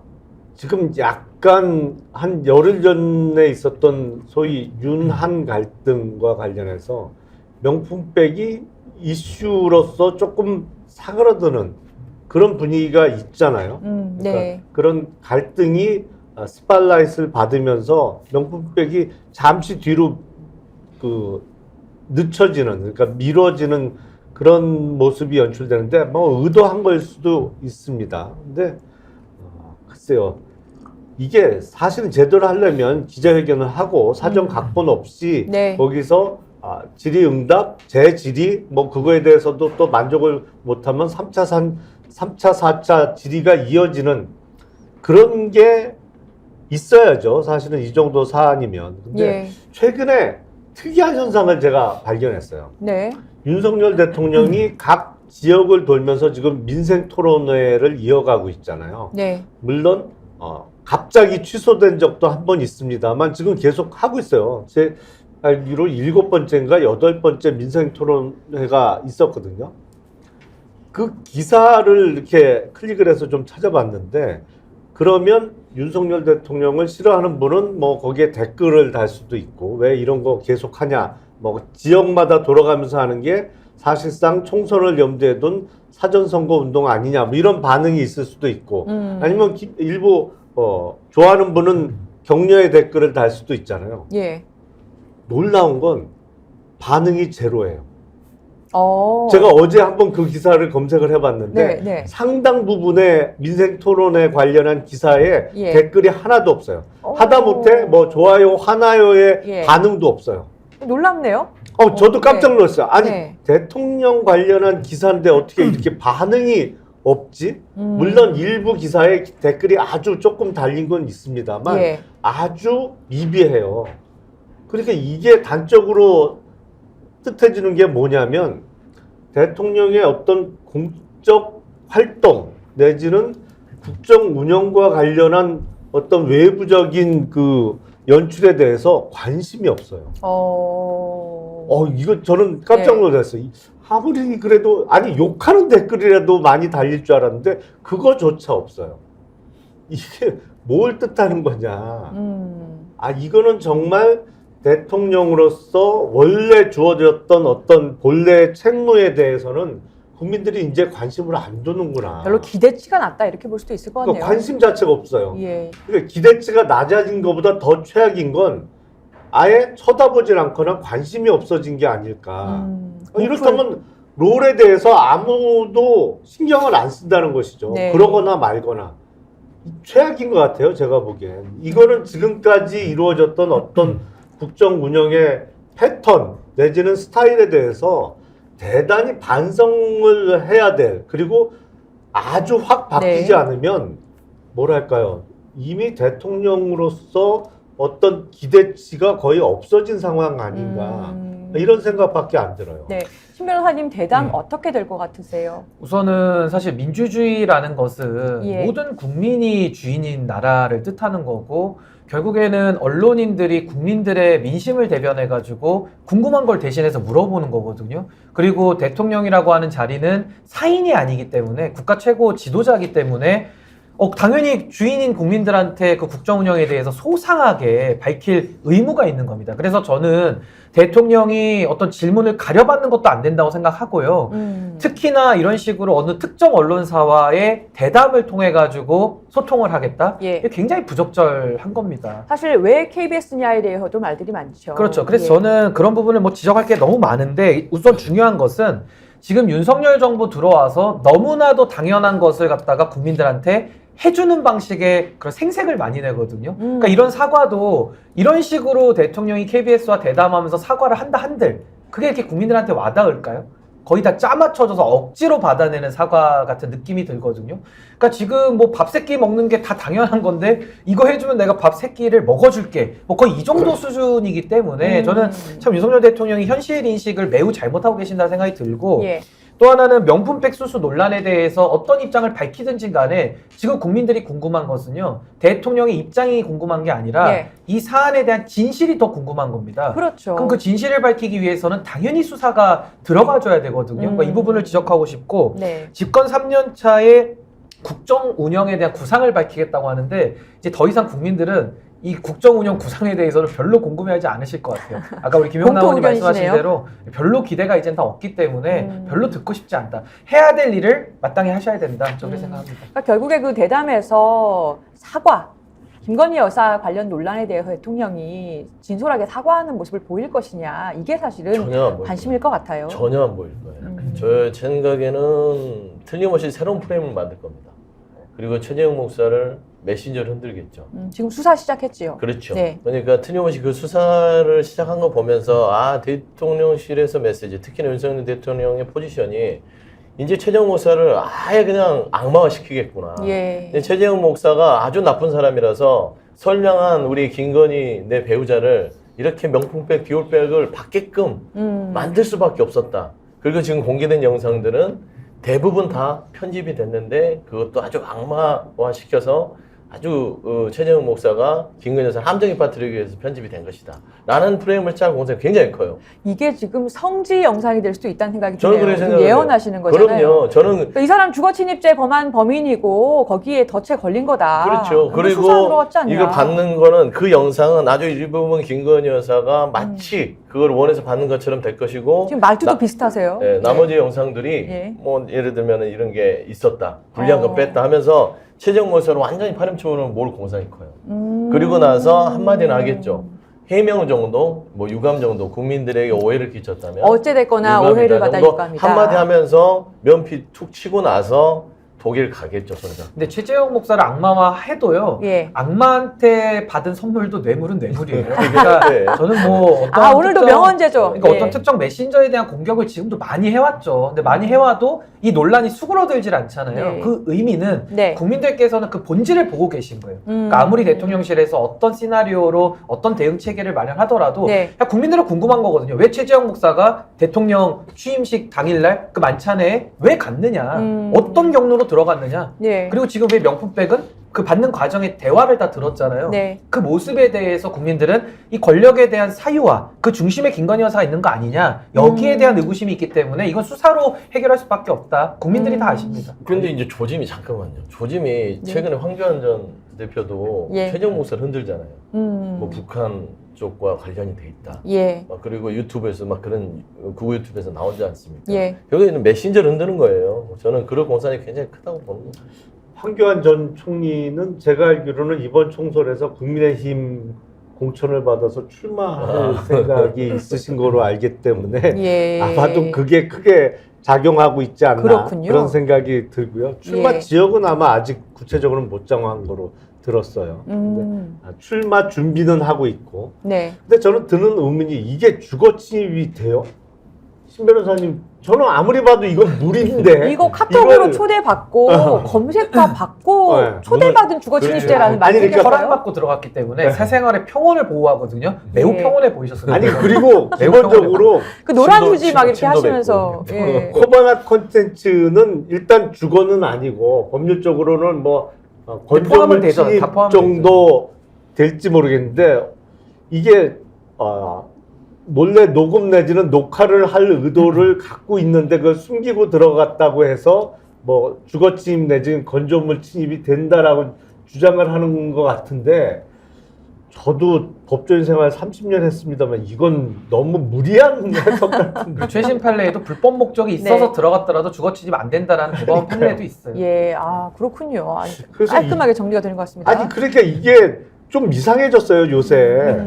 아니 범주를 어떻게 자기 마음대로 해석을 해. 하나 더 이상한 거는 그 예. 선물이 대통령 기록물이라는 거예요. 아 예. 그것도 진짜 그러면은 그게 거기 제일 심각해지는 이상하죠. 게 그 예. 김건희 여사가 공물을 받고 예. 이분이 대통령이 되는 거예요. 그러니까 대통령 기록물 얘기는 안 하시기를 아니 진짜로 진심으로 이건 제가 아니, 조언을 드리는 아니 거예요. 국무원이 대통령 그렇죠. 역할을 하는 거 있으니까. 그게 본인 기올백이 준 대통령이 되는 거예요, 준 기록물이면 대통령. 그러면은 갤러리아 백화점은 무슨 뭐 박물관이냐. 박물관이라고 그랬잖아요. 그래서 그런 실드는 대통령실을 도와주는 게 아니라 오히려 더 이상하게 지금 만들고 있다. 예. 유념하시면 좋겠습니다. 총선 전국입니다. 그 여야가 정책으로 팽팽한 뭐 줄다리기를 하고 있는데요. 그 한동훈 비대위원장이 철도를 지하화하겠다라고 얘기했는데 며칠 안 돼서 이재명 대표 철도 지하화 맞대결을 하고 있습니다.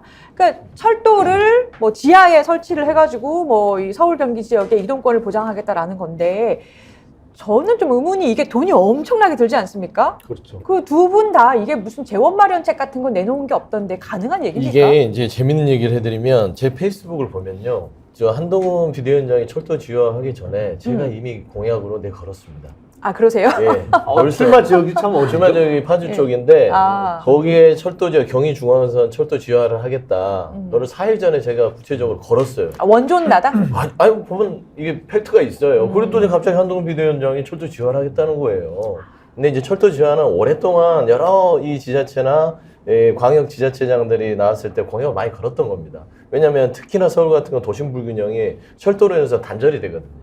그래서 그거를 복원을 하면 도심 단절도 있을 뿐 그거를 해소할 수 있고 그 위에 유부지를 통해서 상업이나 말하자면 거주 지역을 지을 수 있어요. 근데 이제 비용 문제를 얘기하죠. 그런데 네. 이번 철도 지하의 근본은 그 비용 문제를 해결하기 위해서 민자가 들어가요.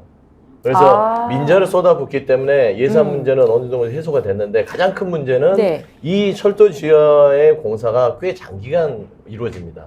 그렇기 때문에 시민들의 불편, 민원, 교통 뭐 이런 부분들에 있어서 그 부분이 가장 큰 난제고요. 예산 부분들은 대부분 다 민자를 통해서 국가 비용을 최소화하면서 어떤 도심에 대한 발전을 할 수 있는 그런 구상들이기 때문에 뭐 비용 문제에 대해서는 그렇게 그러면 아니, 근데- 요금이 좀 올라가지 않나요? 그럼요. 당연히 이 올라가긴 문제가 나오죠. 하는데, 올라가긴 하는데 이게 비용 문제 부분에 있어서 이거를 하지 못하면은요 이 말하자면 여러 주민들의 불편들이 해소가 안 돼요.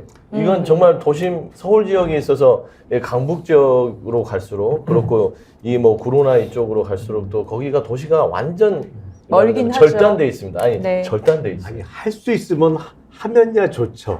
근데 당장 이게 민자로 해결하기 때문에 예산은 최소화된다. 그럼 민자는 그 개인 돈인데 뭐 그게 어디가 됐든 펀드를 조성하든 어디를 했든 민자를 유치해서 사업을 하게 되면 사업성을 보장해 줘야 되잖아요. 그러면 지금 서울 지하철 같은 경우에 연간 적자 규모가 뭐 한 9천억 정도 납니다. 그런데 이거를 민자로 이제 하는 경우에는 그 막대한 사업비에 대해서 수익 보장을 해주기 위해서는 당연히 요금이 지금보다 2배, 3배 이상 올라갈 수밖에 없어요. 그거는.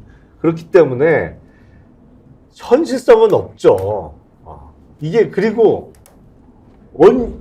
한 구간 하나 하는데도 막대한 비용이 들어갈 수밖에 없는데 지금 거대 양당에서 하고 있는 거는 구간도 어마어마하게 길어요. 네.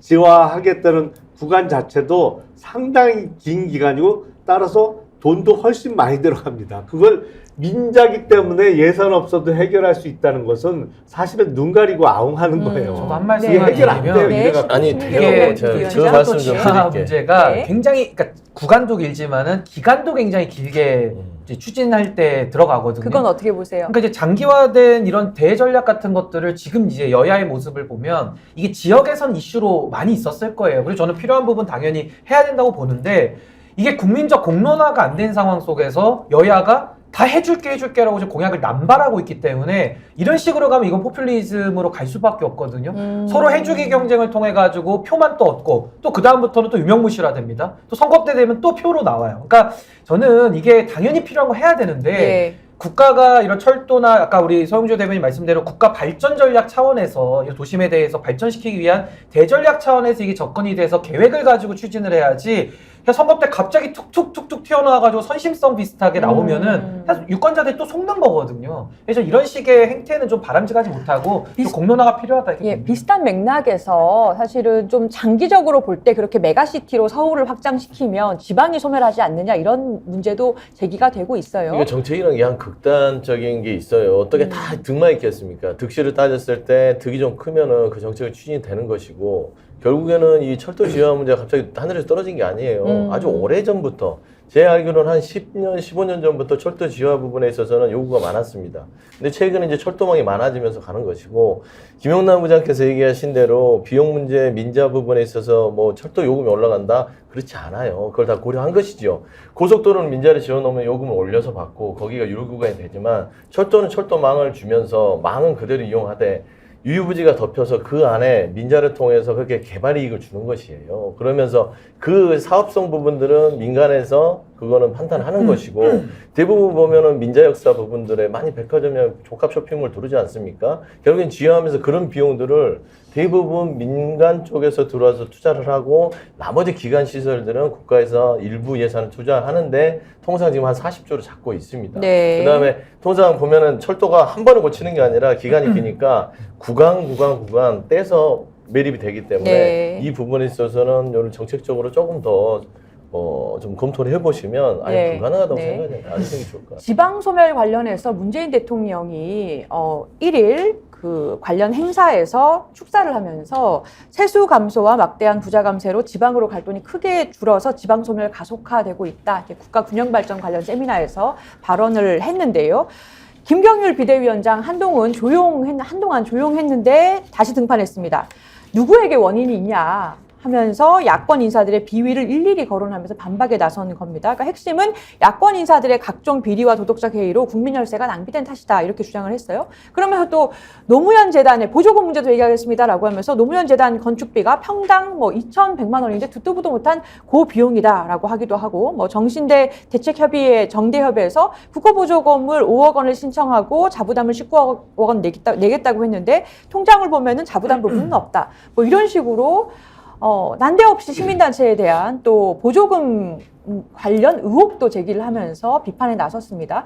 김경률 비대위원장 사실 밝혀야 될 문제가 그 이어지던 이슈로 보면은 김건희 여사 사과하라는 거냐 말라는 거냐일 것 같았는데 충격이 컸나 봐요. 등판을 하더니 갑자기 막 야당 비판, 시민단체 비판했어요. 이거는 무슨 맥락입니까? 충격의 맥락입니까? 일종의 생존 전략이죠. 아, 생존 전략? 네, 생존 전략이죠. 그러니까 김건희 여사와 관련한 발언이 파장을 일으켰고 그게 살짝 충돌을 일으켰잖아요. 그리고 국민의힘 내부에서도 김경률 비대위원은 그만둬야 되는 거 아니냐. 왜냐하면 본인이 출마를 하겠다고 했으니 최고위원격인 비대위원으로 있으면서 어차피 공관위에서 올라온 공천 여부에 대한 안이 비대위원회를 통과해야 되거든요. 그러니까 네. 자기 공천과 관련해서 자기가 심사하는 격이 될 수 있으니 적어도 비대위원은 그만두고 출마를 해야 된다라는 목소리가 있거든요. 그러니까 지금 타겟을 야당 쪽으로 바꿔서 내가 이렇게 야당하고 열심히 싸우고 있으니 예. 출마도 하고 비대위원 자리도 지켜야겠다라는 의사를 명백히 표시하고 있는 것으로 보여요. 그러니까 지금 소위 생존 전략이다. 김건희 여사와 관련해서는 치고 빠진 거고 이미 이제 타겟팅을 다시 한 거죠. 뭐 그거 외에는 설명이 안 될 것 같은데요. 아니 저는 드라마 1부 보고 2부 꿀잼이겠다 했었는데 갑자기 딴 얘기 하시더라고요. 주인공도 바뀌고 완전히 스토리가 바뀌었어요. 이분은 김경률 비대위원장 이러다 죽겠구나 생각한 근데 거예요. 보통 국민의힘에 이렇게 진영을 넘어오신 분들 있잖아요. 예. 그분들의 특징이 그냥 넘어와서 자기 할 일 열심히 하면 되는데 그 자기 할 일이라는 것을 꼭 자기가 넘어왔던 그 진영에 대한 이런 비수를 꽂고 뭔가 공격을 하는 걸 통해서 자기 증명을 하거든요. 그러니까 저는 지금 그거의 이상 이하도 아니라고 보고 또 하나는 윤석열 대통령이 상당히 좀 김경률 비대위원에 대해서 좀 불쾌하지 않았겠습니까? 예. 그러니까 대통령이 주장창 얘기했던 보조금 카르텔 이제 이런 부분에 대해서 철학이 비슷하다라는 것을 보여주기 위해서 아. 이제 이런 주제를 고른 것 같고요. 그러니까 대통령님의 심기를 한번 영린을 건드린 죄를 씻기 위해서 속죄의 의미로 볼 보조금에 수 대해서 있고. 힘을 실어드린 발언이군요. 그러니까 참 보조금이라는 게 왜 보조금 그 자체가 나쁘겠습니까? 그 보조금을 잘못 쓰이는 데가 있고 당연히 인간사에 당연히 부정이 있죠. 그럼 거기에 대해서 부정을 법과 원칙에 따라서 처벌해서 고치면 될 일인데 지금 정치를 하겠다고 들어오신 분들이 주장창 검찰이 하는 이야기를 정치권에 와서 스피커로 말하는 거거든요. 이거 참 마이크가 너무 아까운 그런 발언이다 저는 생각합니다. 김경준 비대위원을 보면 참 뭐라고 해야 될까요? 제가 아까 했지만 이러다 죽겠구나. 예, 충격이 컸던 거예요. 김건희 여사 명품백 얘기를 했는데 이거를 직접적 타격을 안 하고 한동훈 비대위원장이 타격 들어왔잖아요. 네. 그러니까 윤석열 대통령이 눈에 둬도 안 아플 한동훈 비대위원장을 김건희 여사 명품백을 올리니까 쳐내려고 하는데 나 같은 거는 진짜 한 줌 먼지로 가겠구나. 이런 위기감을 느낀 거죠. 네. 그러니까 이렇게 이제 태세 전환하는 건데 저는 이 김경일 비대위원을 보면 참 비겁한 지식인의 어떤 대표적인 표본을 보는 것 같아요. 그러니까 권력 앞에 굴복하고 본인이 가져왔던 지식인으로서 배웠던 많은 것들이 신념과 가치조차도 일말에 지킬 수 있는 한 줌조차도 남지 않았다. 정말 너무 비굴해 보이지 않습니까? 차라리 그냥 김건희 명품에 대해서 나는 소신을 굽히지 않겠다. 예. 하지만 문재인 정부를 욕을 하더라도 그걸 소신 지키면서 하면 얼마나 좋아요. 근데 꼬리 팍 내리고 나서 다시 돌아와서 뜬금포로 맥락 없이 갑자기 무슨 왜 노무현재단 평당 2,100만 원 이거 다 행안부 여가부에서 다 해서 이거 국가 재정으로 해서 다 검토가 된 거예요. 네. 그럼 한남동 공간은 평당 얼마입니까?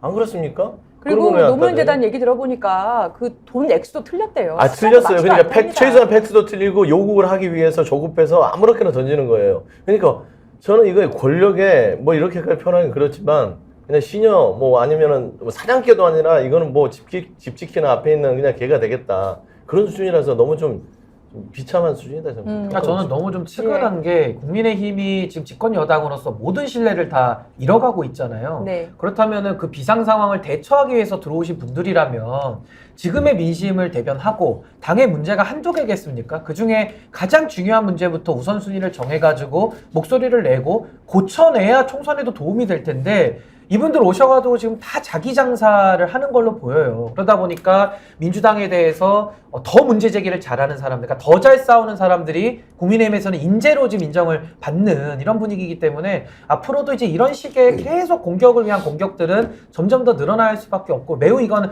좀 정치 퇴행에 좀 네. 앞장서는 길 아닌가 매우 안타까운 일입니다. 한동훈 비대위원장 그런데도 김경률 비대위원에게 뭐 저런 것 하라고 내가 모셨다라고 힘을 실어줬습니다. 그냥 궁금한 게 한동훈 비대위원장은 왜 이렇게 운동권 청산, 뭐 386 청산 이렇게 집착을 하는지 모르겠어요. 이게 마치 무슨 시대 정신인 것처럼 하는데 사실 지금 해야 되는 건 민생 아닙니까? 아니, 지금 총선은 특히 임기 중반에 실시되는 총선은 정부 심판론이냐, 정부 지원론이냐 이게 늘 등장하는 제일 큰 이슈 중에 하나잖아요. 근데 지금 상황으로 봐서는 심판론이 너무 널리 퍼져 있단 말이죠. 이거를 프레임을 전환하기 위해서 운동권 청산론을 들고 나오는 것인데 최근에 이제 세계일보에서 실시한 한국갤럽을 통해서 세계일보에서 실시한 여론조사를 보면 예. 소위 운동권 청산론에 대해서 공감한다가 45%, 공감하지 않는다가 45%예요. 그러니까 비등비등해요. 근데 정권 심판론에 대해서는 60%가 훨씬 넘는단 말이죠. 그래서 이거는 아무리 기회가 있을 때마다 주장을 해도 프레임 전환은 쉽지 않아 보여요. 왜냐하면 적어도 운동권 청산론에 대한 공감 비율이 더 높게 나와야 예. 될 수가 있는데 이거는 뭐 그래 운동권 뭐 16대 총선부터 본격적으로 진입을 했으니까요. 지금 당시 386 운동권 출신들이 네. 그러니까 20년 넘게 오래 한 건 맞는데 공감한다가 그래도 45% 또 그만큼은 공감 안 한다. 뭐 그게 개개인의 어떤 잘못 내지는 개개인의 자질 문제로서 그 사람이 퇴진해야 되는 거는 있을 수 있지만 예. 그룹으로 묶어서 다 물러나라. 이거는 공감을 안 하는 분들도 상당히 있는 것이기 때문에 네. 프레임 전환은 쉽지 않아 보여요. 그러니까 저는 보면 한동훈 비대위원장이 최근에 수준들이 다 드러나고 있어요. 본인 스스로 합리적이고 냉철한 논리를 가지고 얘기를 하는 게 하나도 없다고 저는 보여요. 그리고 최근에 김경률 비대위원장의 발언을 보고 이제 그러잖아요. 저런 거 하라고 내가 모셨다. 딱 수준이 그만큼이에요. 그러니까 본인 난 꼬투리나 잡고 상대 헐뜯어서 뭔가 정치적 이득 얻으려는 그 수준에서 벗어나지 못한다. 라는 말씀 드리고 싶고, 두 번째는 운동권 청산이요?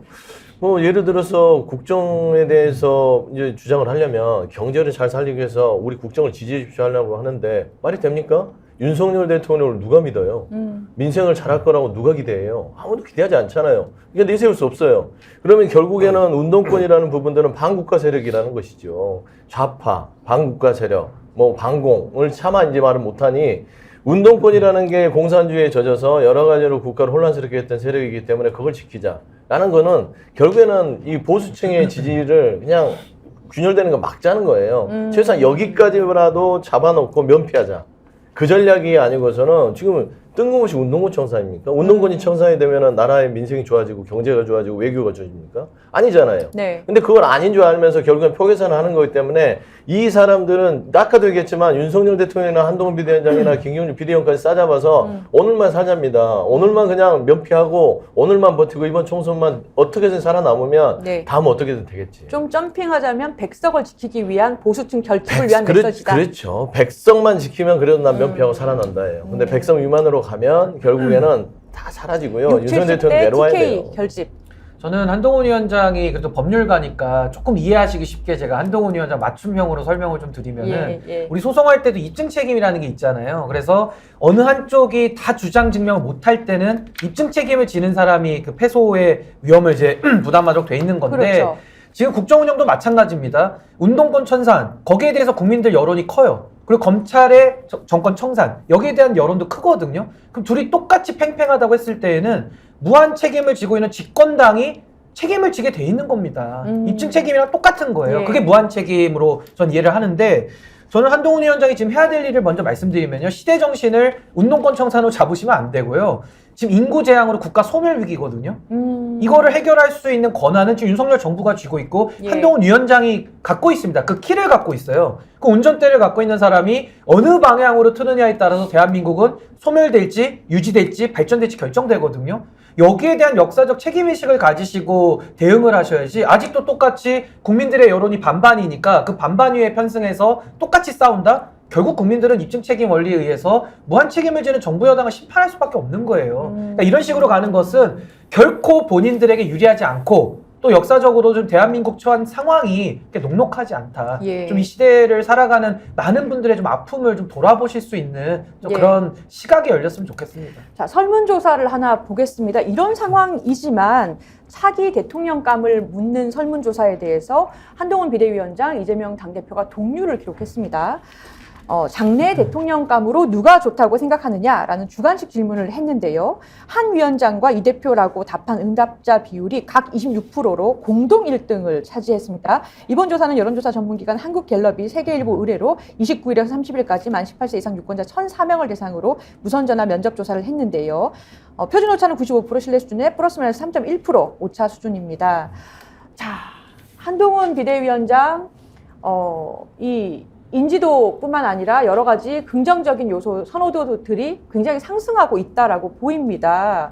이런 결과 어떻게 봐야 될까요? 그러니까 이재명 당대표에 대해서는 당연히 대선에도 나오셨기 때문에 긍정적인 평가가 있는 건데 한동훈 비대위원장에 대해서도 장래 대통령감으로 좋다라는 게 공동 1등으로 나왔단 말이에요. 그러니까 사실은 굉장히 이 약속 대련이나 뭐 여러 가지 충돌 부분에서 비판을 받았지만 설문조사 결과들에서는 긍정적인 것들이 여러 가지 조사가 되고 있습니다. 네. 저 한마디로 말씀드리면 아무 의미 없어요. 아, 의미가 없다? 그럼요. 뭐 차기 정치 지도자, 차기 정치 지도를 한동훈 비대위원장이 하려면 3년 이상을 해야 되잖아요. 네. 이거는 아무 의미 없는 수치입니다. 역대 보면은 뭐 지금 옆에 이낙연 지금 보면은 전 대표도 있잖아요. 3%잖아요. 이분이요 어마어마하게 높았습니다. 45%, 50%까지 치솟았던 것이고요. 아주 불과 대선 앞두고 1, 2년 전에. 네. 그 다음에 황교안 전 대표도 아마 총리도 그때는 차기 대통령이 된다라는 여론조사 나왔기 때문에 의미 없다. 다만 저는 의미를 찾는다면 윤석열 대통령은 스스로 굉장히 비참해야 될 수치다.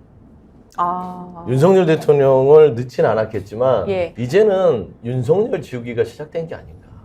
보수층에서.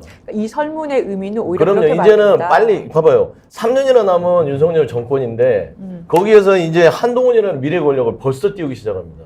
이건 뭐냐면 이제 윤석열 대통령 가지고는 보수층에 희망이 없어. 그렇군요. 새롭게 갈아 껴야겠는데 불과 2년 돼서 갈아 끼겠다는 소리입니다.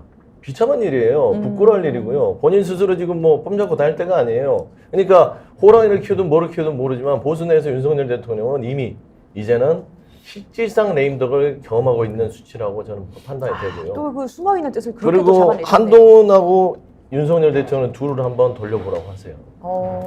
쫙 윤석열 그 밑에 기관 있고요. 괜찮을까요? 그래서 못 돌리는 거죠. 저는 그 말씀을 드리는 거예요. 저는 예. 짧게 말씀드리면 그냥 양당의 적대적 공생 관계를 그대로 드러내주는 지표다라고 저는 보고요. 큰 의미는 없고요. 또 하나는 여야, 아까 국민의힘과 민주당이 두 쪽 진영 다 지금 인물난에 시달리고 있는 겁니다. 그러니까 이재명, 한동훈 외에는 다른 네. 선택지가 좀 없는 것이고 참 재밌는 것은 여기 없음이 23%인데 네. 누군가가 이름을 개명을 해서 없음이라고 이름을 하면은 굉장히 높은 수치를 지금 갖고 있다. 그러니까 지금 국민들께서는 좀 정치에 대해서 많은 기대와 희망을 갖기 어려운 그런 예. 전 조사라고 봅니다. 아니요, 없음과 모름을 합치면 1등이죠. 31%예요. 예, 맞습니다. 여기가 제일 많아요. 그리고 그러네요. 이 설문 문항을 보면 예. 주관식으로 이름을 적게, 이름을 말하게 네. 설문 문항이 구성이 되어 있잖아요. 그거는 최근에 가장 뉴스 점유율이 높은 사람이 압도적으로 유리할 수밖에 없어요. 그러니까 지금 아무래도 거대 양당의 대표격인 두 사람의 이름이 네. 뉴스에서 가장 자주 거론되고 뉴스 점유율이 높다 보니까 뭐 생각나는 이름 먼저 나오게 마련이죠. 그러다 보니까 두 사람이 높게 나온 것인데 뭐 잠깐 언급을 해 주셨습니다만 옛날에는요 고건 총리가 압도적으로 1등이었어요. 노무현 정부 시절에는 네. 고건 총리가 압도적으로 1등 나서 그 다음 대통령은 다 고건 당시 총리가 된다라고 생각하는 분들이 많았어요. 네, 근데 추억의 이름이네요. 네. 출마 자체를 못하는 상황이 됐었거든요. 마지막에 출마를 포기하셨죠. 그리고 뭐 반기문 전 사무총장 많아요. 이런 예는 어마어마하게 많기 때문에 저도 큰 의미는 없다에 공감합니다. 예. 워낙에 인용이 많이 된 기사라서 저희가 의미 한번 짚어봤습니다. 자, 오늘 말씀 여기까지 나누도록 하겠습니다. 마무리 발언 짧게 한 말씀씩 해주시죠. 뭐 정치가 지금 뭐 희망을 잃어가고 있는 시대이긴 한데 그래도 예. 좀 정치를 바꾸고자 하는 열망도 동시에 저는 물밑에 있다고 보거든요. 그래서 조금 더 국민 여러분들께서 힘을 내셔서 좋은 정치 만드는 데 함께 해주시면 좋겠습니다. 예. 늘 숙제예요. 국민 눈높이를 언제까지 쫓아가기만 할 것이냐. 김대중 대통령 국민보다 반발은 앞서가라. 그래야 정치가 정치다워진다는 말을 늘 생각하게 됩니다. 좀 정치 전반적으로 여야가 조금 더 각성해서 국민 눈높이보다 조금 반발 앞서가는 정치들을 좀 보여줬으면 좋겠다라는 생각을 하게 됩니다. 네. 곧 선거제 개편과 관련해서 더불어민주당이 그 당원 투표를 통해서 비례대표 선거제도와 관련한 것을 확정한다고 합니다. 근데 이거는 지난번 총선 때 준연동형을 정의당 등 소수당과 힘을 합쳐서 밀어붙였다가 다시 권역별 비례대표제로 돌아가기 위한 어떤 명분 쌓기 아닌가라는 생각이 드는데 가장 나쁜 점은 이것도 권역별 비례대표제라고 약간 포장을 해서 과거와는 다른 듯이 보이기 위해서 그것도 안에 들어갈 가능성이 높아 보여요. 근데 국회의원이잖아요, 이건. 지방의원을 뽑는 게 아니고, 그렇다면 그걸 대한민국의 권역을 나눠서 국회의원을, 비례대표 국회의원을 뽑는다 그러면 오히려 국회의원 제도를 퇴색시키는 것이 아닌가. 차라리 병립형을 하려면 그냥 깔끔하게 병립형, 아니면 연동형을 사수를 하든지, 이건 지도자가 입장을 분명히 해줘야 되는 사안 아닌가라는 생각이 듭니다. 네. 감사합니다. 지금까지 서영주 민주당 상근부대변인, 김용남 개혁신당 정책위 의장, 신인규 민심동행 창당준비위원장과 이야기 나눴습니다. 감사합니다. 감사합니다. 감사합니다. 네, 다음 주 월요일은요, 최경영의 정치본색으로 아침 8시 30분에 찾아오겠습니다. 지금까지 조수진 변호사였습니다. 감사합니다.